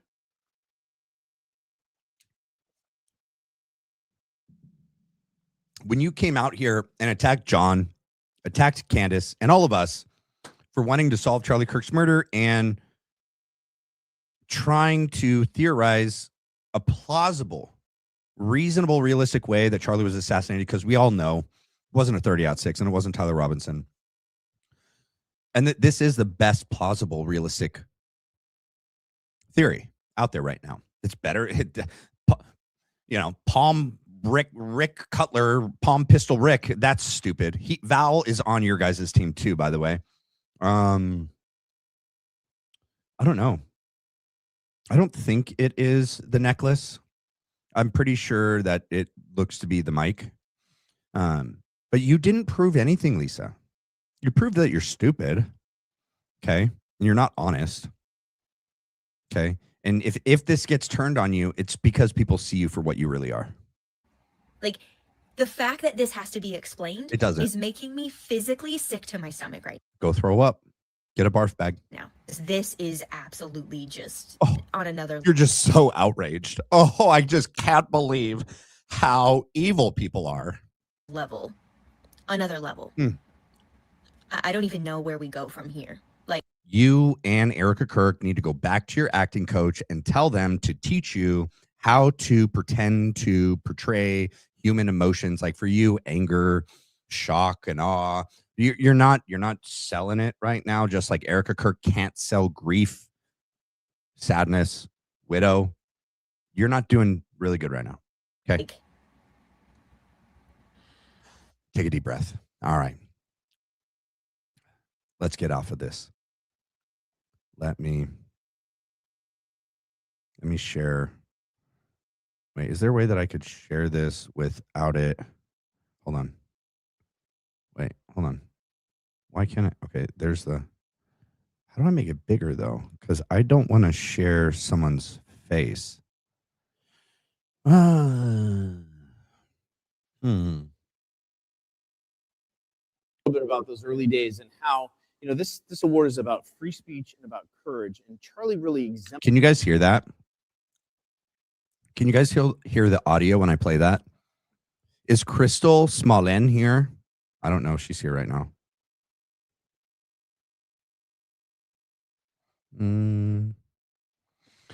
First of all, did you guys like oh, I missed a bunch. Hold on. Okay, wowza. Wowza. What mystic just dropped Tulsi's ex? What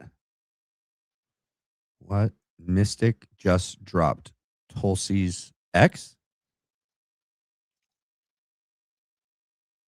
Have you seen what Tulsi put on X? Check email. Oh, for sure. Hold on. You didn't send me anything in my email. Mystic, you didn't send me anything in my email.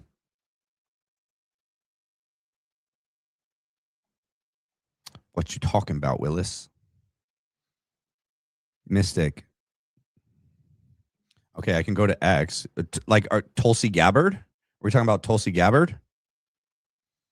Oh, that's not a real video of him. Hold on. Tulsi. Where is Tulsi? That's Jody. Crystal Smolin. Oh, Crystal, you just you destroyed her too. Good for you. Charlie Kirk was not murdered for his opinions on transgenderism. Wait, is this? Wait, hold on. Oh, hold on. Hold up. Hold up. Let's listen to this, and then maybe one of you guys can tell me what you guys are talking about. This.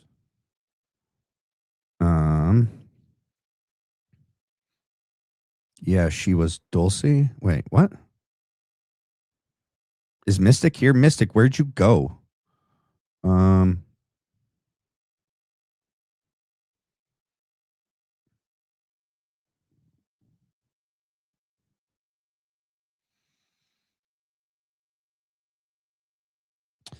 What was this? What was this? On Tulsi Gabbard? Tulsi Gabbard's ex? I don't have an email from Mystic. Is it for the email from you, Crystal? Can you guys help explain? Like I reading like 1-2 word chats, I lose a lot. I don't understand what's happening. All right. But I want to understand. Hold on. Where? Here. Was murdered. Yeah. And he was not murdered for his opinions on transgenderism. No, obviously. He was, I believe, and most people who knew him well as I did and was friends with him as I was, believe he was most likely murdered for his evolving views on Israel. So I get it. A lot's at stake. The world is at stake. But from my perspective, I have a duty to say what I think is true. I'm often wrong. And I always say that because it's a fact. I have been wrong a lot, and I may be wrong now. But I am sincere. I'm saying what I believe is true, and I'm going to continue doing that no matter what. Charlie Kirk was murdered. Yeah. And he was not murdered for... All right, let me go to... Hold on. Yeah, let me go to my DMs. I see you, Mystic. Hold on. Let me exit out of here. Let me do this quickly. Let me refresh.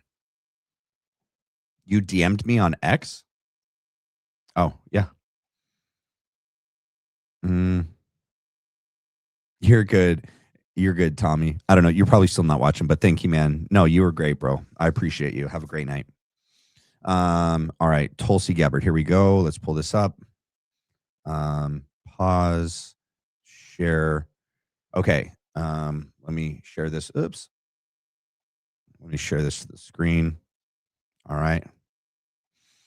All right. So it says, today on my final day as Director of National Intelligence, I'm releasing never before seen communications and documents exposing how Dr. Fauci provided millions in U.S. taxpayer dollars to fund dangerous gain-of-function research at the Wuhan lab, worked with politicized elements within the intelligence community to suppress the truth about his actions and hide the virus lab leak origins, and lied to Congress while under oath in 2024. It's time you know the truth.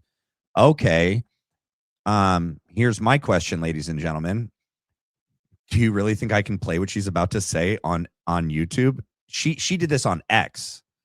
Like, do you think it's safe for me to play it on YouTube? I don't know what she says. You know YouTube, ladies and gentlemen. Do you really think it's safe for me to play it? Tulsi going out swinging. I agree with that. Like Crystal, Renita, Zebra, everyone here, Elizabeth, do you guys think it's safe for me to play what Tulsi says here on YouTube?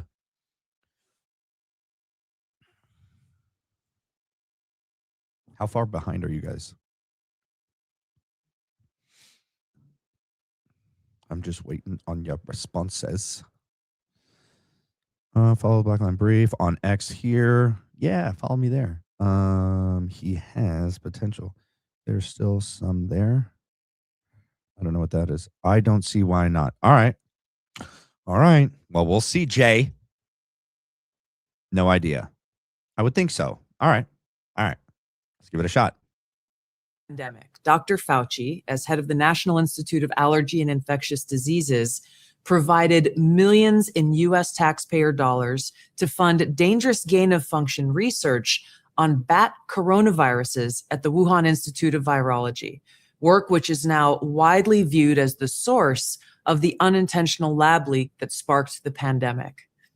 Now, in support of President Trump's maximum transparency mandate, today, on my final day as Director of National Intelligence, I'm releasing never-before-seen communications and documents that expose exactly how Fauci worked with politicized career leadership in the intelligence community to suppress the truth about his actions, the virus's lab leak origins, and his role in directing U.S. funding for this dangerous research that caused immeasurable harm and countless lost lives. Now, these documents expose Fauci's direct role in influencing and manipulating IC assessments on COVID-19 and how Fauci lied to Congress in 2024 when under oath he denied knowledge of or participation in discussions with intelligence officials about viral research.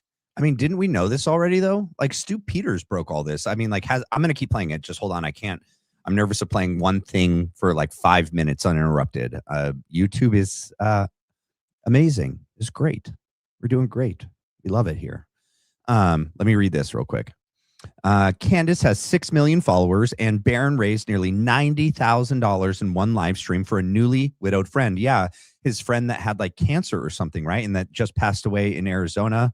Yeah, I was on there when he showed that he had made it to 50,000 in a couple hours. And I think that's amazing.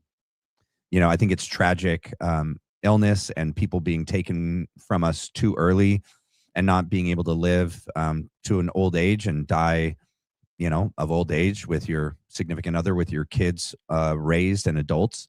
I think it's tragic. And I think it's amazing that Barron was able to raise this and is going to give it to that family.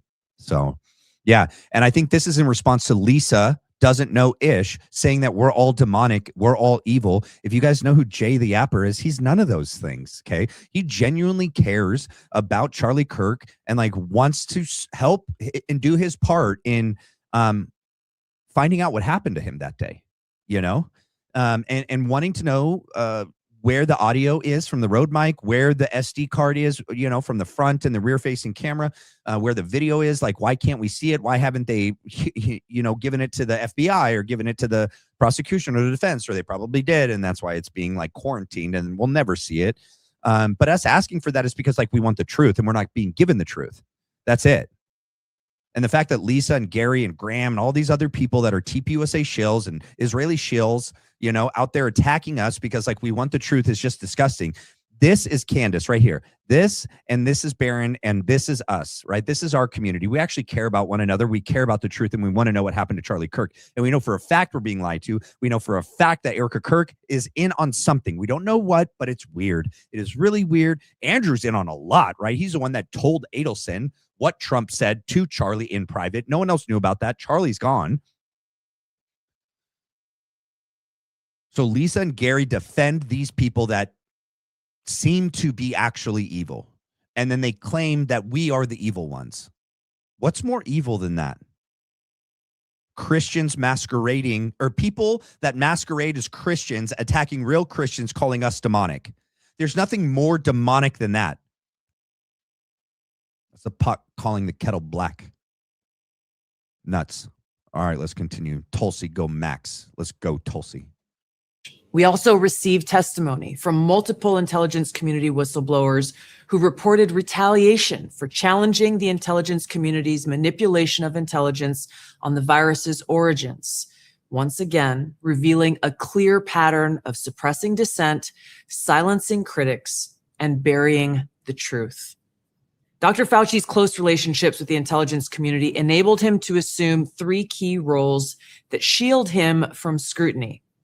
First, Dr. Fauci funded dangerous gain-of-function coronavirus research linked to Big Pharma and their pursuit of universal vaccines worth trillions of dollars. Second, Dr. Fauci was the behind-the-scenes advisor who, alongside his hand-picked so-called experts, pushed the intelligence community to endorse a natural animal origin to hide his dangerous gain-of-function research that he funded using taxpayer dollars, all of this in a deliberate attempt to cover up the truth and shift the blame and attention away from Fauci's own actions.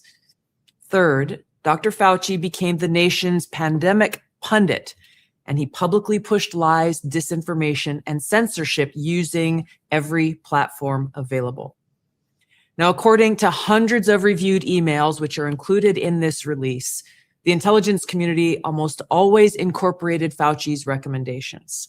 He promoted a fraudulent paper whose publication he helped prompt as legitimate information for intelligence community consideration. Senior analysts praised Dr. Fauci not as a policymaker, but as what they called an unbiased guide to the real coronavirus experts, while deliberately ignoring experts who might dissent from Fauci's narratives. Now, Fauci didn't stop there. He blatantly lied to Congress under oath during his 2024 testimony to the House Select Subcommittee on the Coronavirus Pandemic, denying that he ever spoke to any intelligence agency about COVID. Now, the correspondence I'm releasing today directly contradicts his sworn testimony.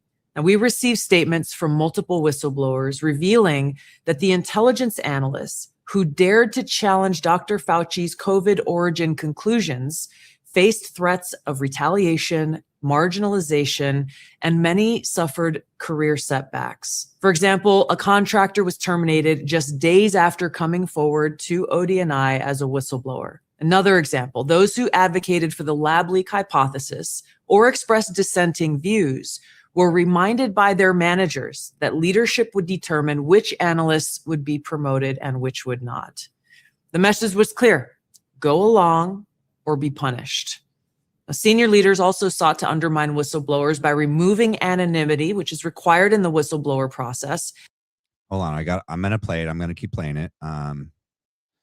Let me catch back up. I read that one. This is insane. Oh my goodness. I mean, it's like we already knew it, right? We did already know all this, but she's actually dropping facts. So like now she's gonna drop the receipts and the transcript. So now it's like, how do you deny this, right? By ODNI. The real question is there going to be any arrests, charges, and convictions? Because also remember, what was it, Mueller or whatever? Wasn't there charges just being brought against him as well? I think by cash. What this also does, though, you guys, which is nuts, when we should prosecute criminal people, but they're going to if the left gets in control of the government again, they'll weaponize it against this administration, once they're out, is what it seems like. It's just going to be a full-on war. It's I mean, no one related to Jeffy Eppi's been charged and convicted.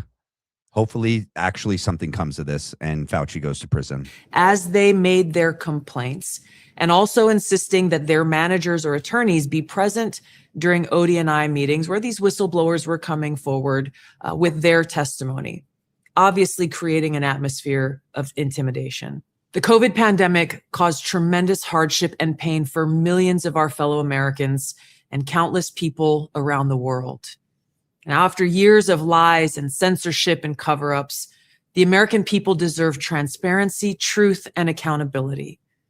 The tactics that were used to hide the truth are straight from the deep state playbook. Politicized, self-serving leaders like Dr. Fauci covered up their own wrongdoing and abuses of power, manipulated intelligence, lied to Congress, and undermined a duly elected president by restricting his access to the vital facts he needed to keep the country safe. It's time you know the truth. Nuts. Hold on. Let me take this off. All right, that's crazy. Hold on. There were some other things I want to share you guys. Let's see. Breaking news via Vance just shut down the defeatism coming. No, this is the one I wanted to share. All right. With some pastors. Hold on. All right, let's hear what Charlie had to say himself. Ready?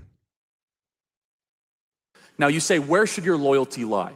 Where I disagree with some pastors is where they say we must defend everything that the Israeli government does. That's interesting. That would be Jack Hibbs, Frank Turek, James Cadiz, Greg Laurie, Rob McCoy.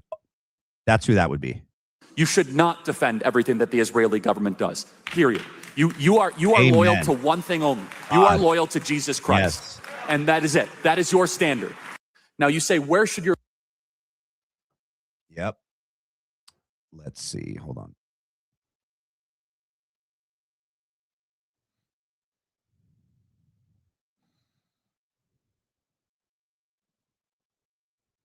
Oh, this is interesting because this guy's a total tool. Let's do this. Jeremy Boring, like literally, could his name be any more true? Watch this guy completely misrepresent what Tucker said. Ready? What are we talking about here? That was 2018. Tucker said it in my office and then on the show. The same conversation sort of played out organically and then set it back up on air. And what Tucker actually, the follow-up question was, on what basis would you ban self-driving cars? The president doesn't have that kind of authority. And he said, safety. And I said, well, but I think the premise is that self-driving cars would be safer. This is how dishonest this Israeli shill is. Okay. Do you want to know why self-driving cars are not safe for us? Right? when they connect them to like smart cities, and they can literally turn your car on and off. And now with this new software where if it sees that you're drunk, right, or you're showing signs of impairment, it could shut it down. So with people that have a different style eyes, right, or that maybe are just somewhat tired or just woke up in the morning, and they can just take your ability to drive away. They can also put limits on the car, how far it can go. Outside of the city limits, it'll shut down and you won't be able to drive anywhere. There's cameras all over these cars. These cars pose a significant threat to our security, our privacy, and our freedom. That's what Tucker was talking about. Okay? That's what Tucker was talking about. And this guy's so dishonest. He couldn't even just intellectually, be honest and say like, this is what Tucker meant. So that's the issue here. This guy's a total tool. If we didn't have them back then, if we ever achieve autonomous driving, it'll be safer than human driving. And he said, well, you didn't ask me what's true. You asked me on what basis I would justify outlawing self-driving cars. And from that moment, from 2018 forward, Ben and I often said to one another that Ben Shapiro. So this guy like couldn't do more to discredit himself by saying Ben and I. Okay, you and Benji. That Tucker was the most dangerous man in American politics. Yeah. Not because he would lie for power. Anyone. He didn't lie. He didn't say he would lie for power, moron. Okay. He understands, because he's a free thinker, that just because technology is sold to us as one thing doesn't mean that's how it's going to be leveraged against us in another way. All right. He's able to see that you and your little buddies, buy the new iPhone. Okay. Oh, do this, buy this new technology. This phone is going to liberate you. It's going to make your life so much better. Right. Oh, just let AI just control everything. Oh, there's no downside to this. There's no possible way this could be used to control us, manipulate us, and enslave us. No. The government is never like that. Might lie for power under certain circumstances. To your point, all of sin and fall short of the glory of God is kind of like a core Christian concept. Like the idea that Trump is flawed should come as no surprise. Everyone's flawed. Anyone might lie for power. Anybody might lie for money. Anybody might lie to keep from getting caught in some sin. Thank you. Tucker wasn't being like self-effacing or admitting to human frailty. Yeah. He was saying, like, with a kind of boldness, no, I would lie for power. That's not what he said. He didn't say he would lie for power, dude. Much different than saying, sure, I might lie for power. You don't deserve that dog. That dog needs to be freed from you, bro. I feel bad for that dog. That dog probably looks up to you and has no clue what a total douche you are, dude. That's not a plan. That's an acknowledgement of something that's wrong with me. Yeah. And I think what Tucker was doing was different than that. And I think we've seen that. What are we talking about here? You're talking about nothing. What are we talking about here? All right, hold on. This is... Wait, where do I have it? All right, hold on. I found something that I wanted to play. There it is. Let me see right here. All right. Share. Look what I found. Looky what I found here. Looky what I found. When was that? When did Charlie get in touch with you? Back in January of 2020. So after Erika came in the picture, what do you know? That fits my timeline. What do you know? Just prior to COVID, he sent me an email and said he'd been watching my videos online, and he said it's really helped him do what he did. And so could we meet? And so we did, and we became fast friends, and he would invite me to every, TPUSA event, and every single one. Especially over the past year, the summer of 2025, he and I met privately on 4 different occasions in Phoenix to have these sessions where we would go through the hardest questions we each would get on a college campus and how could we answer them better. And so we'd have these sessions, and then we go on long walks at night to talk about them. And, Islam was a big concern of his, as you know, AP. In fact, the last walk we had was 2 nights before he was murdered. There we go. Where we talked a lot about Islam. That. And I was talking to him about the Islamic dilemma, as a matter of fact, on that walk. I'm sure here's probably a fast way to get to the point if you're talking about Islam. Yeah. So we met on 4 occasions that summer, and the reason I was with him that day was because we had met the 2 previous days, and he said, "Why don't you just come with me to the first event? You're in Phoenix, just come with me." So okay, I'm sure. Went to the first event, and tragedy struck, as you know. Yeah. How I want to get to that in a minute. It's inevitable. It's basically what I want to talk about. But warned about what ISIS? I don't know. Islam. The day. Here we go. Let's go here. The day of the shooting. Let's hear his story because it's different here. By a severely misguided man who committed a brutal act of evil. You were there on stage, and we can see in the video footage, we can see on certain photos that you stand right next to him. And okay, by the way, all the culprits are in this photo, right? We got Frank Turek, Dan Flood, Terrell Farnsworth, Philip Goldsberry. Yeah. There's Charlie's necklace right here. His chain, and you can see it's pushing out right there. Yeah. This is before he's been mic'd. Philip has got the mic either in his hand about to put it on, or it's over here on the table in the docking station still.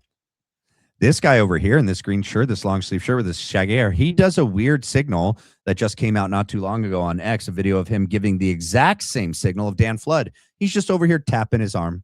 Tap, tap, tap, tap, tap, tap. Because we know that's normal. Tap, tap, tap. Yeah. But we're evil. You witnessed exactly what happened. I believe you were also. How about you go ahead and describe what happened on that day? Yeah, you describe it. Well, the long or the short story. How about the truth? How about you actually just tell us the truth? Why would you ask what version we want, dude? We don't want a version. How about you just tell us every detail from that day? Story is on our YouTube channel, but I can give you an overview of what happened. I mean, we were. You have to reroute people back to your YouTube channel. You're on this dude's show. You can't just give it to him.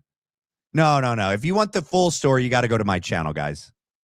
Driving in there that day, and just before we got to the campus, Charlie said, "Hey, let's pray." So I prayed, and we got out of the SUV there, and there was a whole line of people from kids from TPUSA who were lined up near the car. And of course, that's weird. Guess what he left out, ladies and gentlemen? Frank Turek just altered his story. I'll ask you guys, what do you think he just left out? Every other time he's told this story, something happens in the car as they're approaching UVU. What was it? Something that's actually an issue. It's not by accident why he left it out.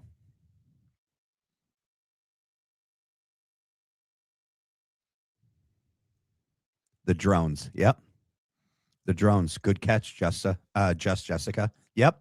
All of you guys. Look at you guys. Love you guys. Drones. Yep. Drones. Yep. Not CPR. Well, okay. Almost Moxbox. The buildings are tall. No, the roofs. That's the other thing, right? The roofs, right? There's too many roofs, Charlie. Drones. Yep. MRK. Let's see. I see dumb people. Yeah. All right, let's continue. Oh, let me take that off of there. But he also left out in that story, when he's talking about the drones, this is when he also blames Charlie for his death, because he says that he looks at the drone footage that they supposedly didn't have. But then we find out they did have. The media team had it, but the security team didn't have it, right? Because Brian Harpole is asked on the Sean Ryan show and the Gary Melton show, like, thought there was no drones. He's like, no, we didn't have drones. We got denied drones. That's where Frank Turk said he did. And then we know that the lawyers for TPUSA admitted that they did have drones in the cease and desist letter to Wolves and Finance. But there was media team, which would be Mikey McCoy. But Frank Turk supposedly points out to him what Dan Flood, Brian Harple, and Charlie didn't know. But Frank did. There's so many roofs. There's so many roofs, Charlie. There's so many people, Charlie. And Charlie goes, He shrugs it off. I'm not worried. And Charlie walked out there. What did you want him to do? Cancel the event? Charlie wouldn't cancel the event. Charlie was courageous, willing to die for his faith. It was Charlie's fault. That's Frank. Of course, they wanted to get pictures with Charlie and say hi to Charlie, so he graciously did all that. Meanwhile, about 50 yards away is the entire amphitheater. He also left out Butch Hibbs. That's interesting. Why didn't you talk about Butch Hibbs this time, Frank?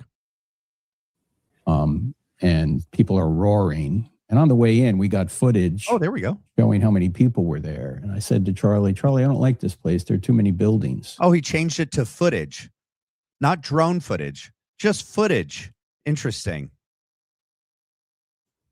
And he just shrugged it off because, he's not going to call the event off. And he said, well, there's a security, we knew there was security there. His own security team only had jurisdiction over his immediate area. That's weird. Oh my gosh. I just noticed something. Let's back up. Hold on. How far back is it? Where is it? Okay. I don't know if this is like a Freudian body language slip. Okay.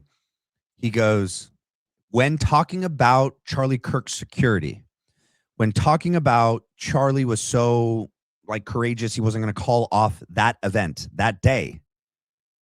Frank couldn't help himself but go like this, right? And he's wearing the Freedom shirt. It's like a subconscious thing. I don't know if that he knows that he's doing it. He points directly to where the road mic is. When he's talking about Charlie being so courageous that he's going to walk out there to his death and not know it. And that he wouldn't call it off because his security, who we think are the ones that are involved with the road mic and detonating it and exploding it and killing Charlie Kirk, in our opinion, his security, and he touches right to his shirt, right where the road mic is. Let's watch that. Showing how many people were there. And I said to Charlie, I don't like this place. There are too many buildings. You're so smart, Frank. And he just shrugged it off because, he's not going to call the event off. And he said, well, there's a security, we knew there was security there. His own security right there. Yeah.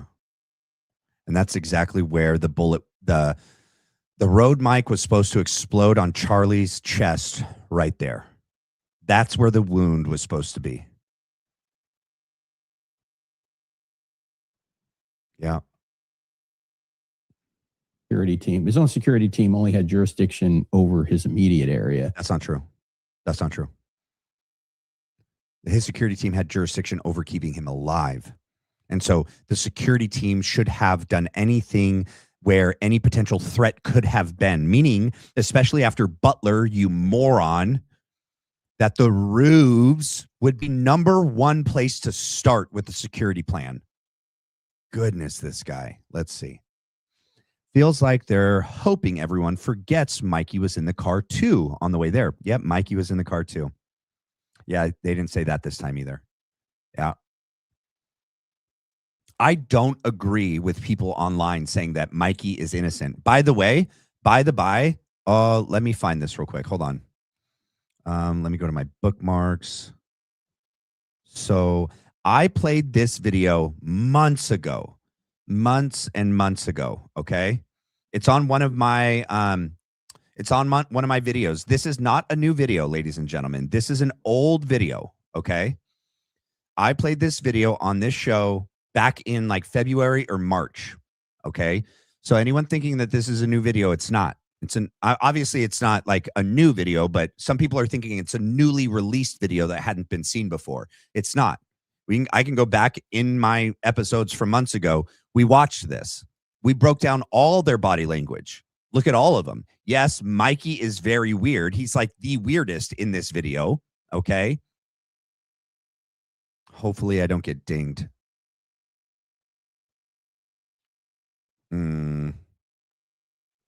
Hold on, because it's a casket. Hold on. Let me see if I can. Hold on. I might not be able to play the video, but let me fast forward it. Hold on. Let me get to the part where I can get just to Mikey and I can pause it right there. All right, right there. All right. There's Mikey. Right there.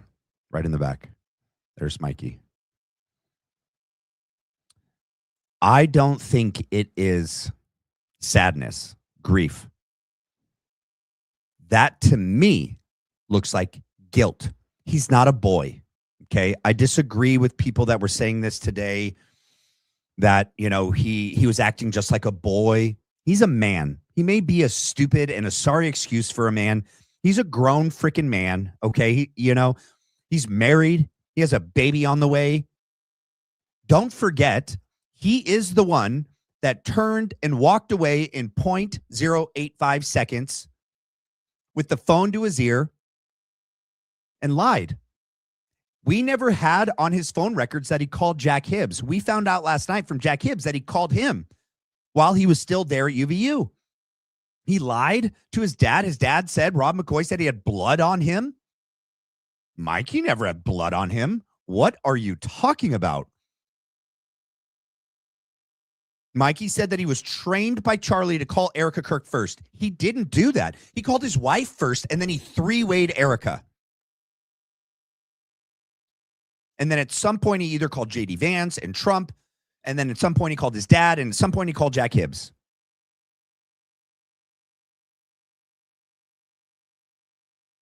He didn't even wait long enough to see if Charlie had gotten hit.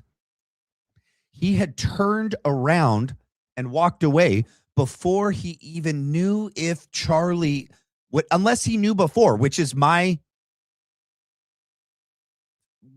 that's my theory. I think he clearly already knew that it was happening because he had the phone, he had his ears, he plugged his ears, he walked away, he had the phone to his ear. He clearly already had someone on the phone. That's not enough time to dial a number. That's not enough time to have someone pulled up in your contacts list. He clearly either had them pulled up on the contacts list and hit the button, or he already had them on the phone. He had two phones in his hand. And he turned and walked away before he even saw that Charlie was hit by anything, let alone before Charlie hit the ground. Charlie does this in 0.85 seconds. Does this. He doesn't know anything. How would he have known to turn and walk away? How does he not know that there's the threat of a shooter or someone else that direction? How does him and Blake know? How come he doesn't run? How come he doesn't hit the deck? How come he doesn't scream? How come he doesn't hide? How come he turns and walks away briskly, not runs and hides behind a car or a wall, doesn't call 911? He just turns and walks away and just keeps walking. He wanted to get as far away from what he already knew was the reality, is that Charlie Kirk was going there that day like a lamb to a slaughter. This is my opinion, but I believe it's grounded in reality.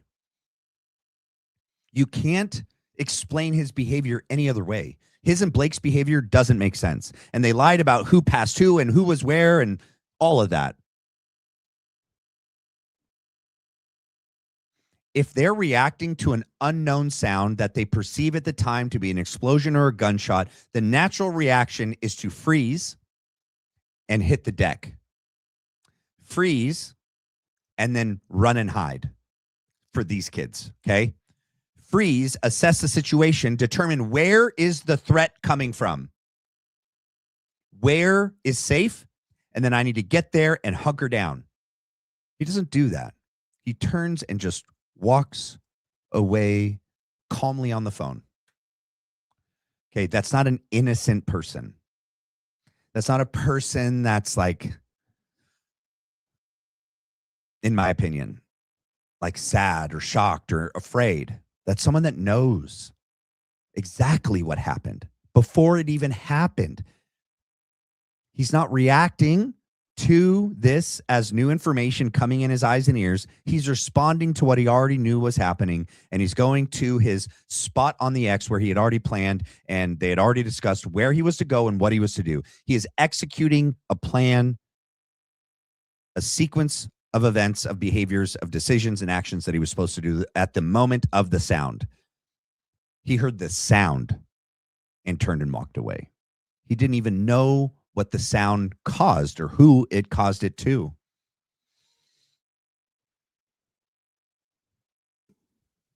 The university and the city police or county police, whoever it was, were supposed to have everything else. In fact, there was a text from... That's a lie.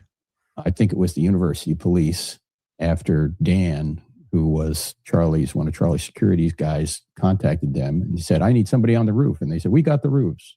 No. Whoa. See what you did there? That's a nice little dialectic kind of trick you did. So Dan said roof, singular.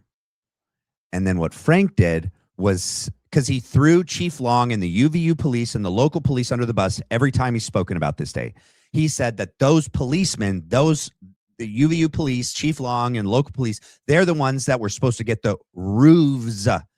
He changed Dan Flood's request for the roof into roofs. It's not the same thing. Dan Flood texted Chief Long the night before and asked for coverage on the roof above the Hall of Flags, singular, the roof. And you know that because you can read the text and he talks about rocks being thrown down from up there onto Charlie. That's what he perceived to be the threat in Charlie's life. That roof alone, singular, rocks. Roofs at the distance would have been if Dan Flood, would have said, I'm afraid that someone could take a shot from one of these distances on these far roofs, 100 yards, 150 yards, 160 yards. No one can throw a rock from the roof 160 yards and hit Charlie. That doesn't even go together. The full text says that Dan Flood is worried about the rocks that he found out were up there the day before. So it doesn't even make sense that Dan would say roofs, plural. But Frank is going to throw the cops under the bus, that they're the ones that dropped the ball, not Dan Flood, not Brian Harple. He's a liar. I don't like this guy. Yeah, you're right. I don't like this guy. He's a liar. In fact, there was a text from, I think it was the university police after Dan, who was one of Charlie's security guys, contacted them and he said, I need somebody on the roof. And they said, we got the roofs. Roofs. Oh, interesting. So that's not what happened too, right? Chief Long gave him everything he asked for. Designated temporary no trespass zone, criminal trespass zone, cordoned it off with caution tape and put a security guard, a team member, and a cop up there. Gave him everything he asked for. He asked for a roof. He asked for that roof only because of the rocks. That was it. Anyway, after we walked up to the area, we started flipping hats. Charlie's flipping hats, and somebody handed me a row of hats, so I'm flipping hats like Frisbees out into the audience. These Make America Great Again hats, and these 47 hats, which Charlie always shared with the crowd. And they're just roaring. It's like bigger than a Trump rally. And it wasn't even for a speech. It was for a Q&A, Okay, this dude that he's talking to, Renita, is the apostate prophet. He was a former atheist that was converted to Christianity, supposedly. And they say that Charlie had spoken with him before. He might have. I don't know. I'd have to go back and see if there's any times that Charlie is on camera speaking with him. But I've seen this guy. He's come to campus events with Frank Turek since that day. Because remember, one of the narratives that Frank wants to push is that Charlie's dying concern the night before. Okay, so this is what's so freaking evil about all these people. Okay, because so follow this logic. If Charlie asked for Frank to come over, this is Frank's story, and that Charlie wanted to speak to him about the things that were most important on Charlie's mind and heart on that day, on September 9th, and that he would want Frank to help him learn how better to argue and defend these points, then these would be like Charlie's dying concerns. And that these would be the things that Charlie was most concerned about up until the night before he died. And therefore, this would be the legacy that TPUSA, Erika Kirk, and Andrew Colvett should be furthering after his death. The threat of Islam, defending Israel, and the nuclear family. They got one right. Charlie was about the nuclear family, the Christian family, husbands, wives, mothers, fathers. Yeah, that he cared about. Okay. Monogamy, not polygamy. He was going to UVU. Yep. Mormons, I get it. Yep. The other two are lies. Yes, he was concerned about Islam, not nearly as much as he was concerned about Philly. This is part of the narrative so that he can now say that these were the things that Charlie cared about the most at the last day of his life. And that these are the things that we should be continuing for Charlie, because this is what he was focused on. And it's part of the lie. How do you know when Frank's lying? His lips are moving. I mean, I go to campus, I give a speech in Q&A, and I get a few hundred people. Charlie was getting thousands just for Q&A. You suck, Frank. I mean, he was a phenom. Yeah, because you suck. And rightfully so. Brilliant, very relevant. Not you. Very firm in his Christian faith. And the first question I could hardly hear because the speakers that they had set up were out, and I was about 25 feet off Charlie's right elbow. He's under the tent, and I'm standing outside the tent. And first question's about Mormonism. We knew we'd get a question about Mormonism. We were talking about it on the way in, right? We're in Utah. Yeah. Second question is about trans violence, because Charlie had mentioned that there was someone who was recommending that due to the increase in trans-related shootings, in other words, trans people shooting up schools, that maybe trans people ought not have weapons. And that was the question coming from the questioner when the assassination took place. And he knows who the questioner is. It's weird that he won't say it now. He actually had Hunter Kozak come back to UVU in February or March, when Frank went back there to get all the witnesses and victims that had to witness it. He tried to get as many people back there that day to probably gather their phones and intel on them. And Hunter Kozak was there, and he even shouts him out that night. He goes, Hunter Kozak was there. This guy who's pushing the left versus right, furry paradigm, trans lover, blah, blah, blah. Well, in that theory, supposedly, too, though, is that Hunter Kozak had to have had foreknowledge. He was practicing his response before, which is exactly what he does when Charlie gets blown up. And you think it's just a coincidence. Erika Kirk doesn't believe in coincidences. She said that on Barry Weiss when she allowed Hunter Kozak to come back on and ask her more questions. It's freaking disgusting. Hunter Kozak asks a pretty, crazy question about trans violence. And then, what do you know? A boyfriend of a trans person is the person that supposedly kills Charlie Kirk. And ironically,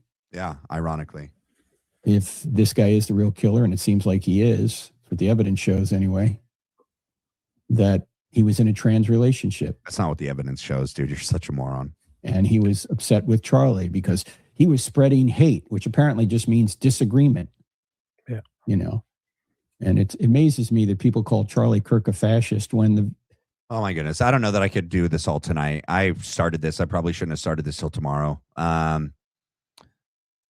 You guys let me know in the chat how you guys are feeling. It's a 3-hour, it's getting late here. I still need to eat dinner, shower, and get ready for bed. But if you guys haven't done so already, can you please do me a favor and hit the like and subscribe? I really appreciate it. It's how you can help support the channel. Okay. Hopefully you guys did like the Tommy Borum interview. I like Tommy. He helps think outside the box, and he has different perspectives, and it's always a good conversation. Hopefully you guys enjoyed that too. I like Tommy. And let's see. I'm going to play a couple clips from Charlie Kirk, and then seeing how you guys are doing. Okay. I'm a gay conservative, and I just want to kind of ask you, like, what do you have to say for people like me who kind of feel like, I guess, it's kind of hard for gay conservatives because there's not a lot of us. So, like, what do you have to say to other gay people who need to realize, like, they do have a choice? First of all, welcome to the conservative movement. But I want to be clear. I don't agree with your lifestyle. And I don't think you should introduce yourself just based on your sexual attractions. No, I agree. I like because that's not who you are. I like to be thought of as a person. For sure. I think we should get away from this idea that your identity is based on your bedroom behavior. We have gone a long way in the negative direction in this country where we act as if the most important part of your identity is what you do in the bedroom. It doesn't mean that much to me. I don't agree with that lifestyle, but politics is about addition and multiplication. I imagine you agree with a lot of what we talk about. Absolutely. Right? Strong borders, strong country. And for that, you know, we welcome you into the conservative movement. All right, let's go to the next one. With me, I have a sign here. True Christians love everyone. Would you say you believe in this sign? Yes, but define love. Define love? It's a respect. You respect someone enough to not judge them, to not hate them for what they're doing, no matter what it is. Do you lie to people you love? Do I lie to people I love? Not often enough. And I don't lie about... Should we, in the ideal, when you love somebody, should you lie to them? Depends on the lie. Say you have a sibling and they have a dress on and it is just ugly, the ugliest thing you've ever seen. Are you going to tell them that dress is ugly, you need to change it, you horrible person? Yes. In fact, I'll do it in a way that is filled with love, but I love my sister so much that if she's going to leave the house and be made fun of, I won't let her do that because that's what love is all about. You see, love is not... Are you going to make her feel ugly saying that? Well, no. In fact, how would you say it to make them not feel ugly? I would say, listen, I care a lot about you. I think that maybe you should change that outfit, or let's see what other outfits you might have. What if she's like, no, I spent a lot on this. I'm really proud. I think this looks great. Are you going to say that what she thinks look great doesn't look great to you? I would say, look, you can obviously wear whatever you want, but I want to caution you that if you wear that dress out in public, it might not be received the way you think it would be received. I would be remiss not to say that if I actually loved my sister. I'd be remiss because love is not affirmation. Love is not confirmation. Love is making sure that you care so much about the other that you're willing to challenge and point out flaws when you see them and have the courage to articulate it. That's what love is. With me. Amen. 100%. Man. All right, guys. If you guys could do me a favor after the video post, throw in a comment and you can hype it. These are free ways to help support the channel. You just throw a comment in the video underneath after it posts when it's done live. And then there's a ability you can hype it. It's free. You just hit hype points and it helps project the video to new people. All right. And then if anyone does want to donate and support this channel, you can do so here at the Blackline Brief Venmo account. You just scan the QR code and then let me know what you would like your donation support to go to, or you could do it here at buymeacoffee.com/the Blackline Brief. Let's see. Yeah, it was a long show. Hopefully everyone enjoyed it. Yes, thank you, Dulcinea. Hit the like, and subscribe. All right, I made sure I got through all the supers. All right, you guys. Thank you, Dulcinea. Thank you, Renita. Thank you, Jeannie and Zuzu and Cynthia and Stormy and anyone else that's here that I can't see. Our Love, MRK, Elizabeth Hurley, Stormy Light, Just Jessica. Yeah, thank you all. Kiza Hugo. Love you guys so much. Thank you all so much for your love and support. God bless you guys. I want you guys to have a blessed night. Get some sleep, and I will see you guys. Tomorrow's going to be a good show. You're not going to want to miss it. I have videos planned that I've been working on all week. We're going to continue looking back at Erika Kirk and her behavior, and then we can finish all. I'll get the timestamps for this Frank Turek interview with the apostate prophet so that we don't have to listen to all the nonsense and we can just get to the points that matter. And yeah, God bless you guys. Peace be with you guys as well. Love you guys. God bless. I'll see you guys tomorrow. Have a good night.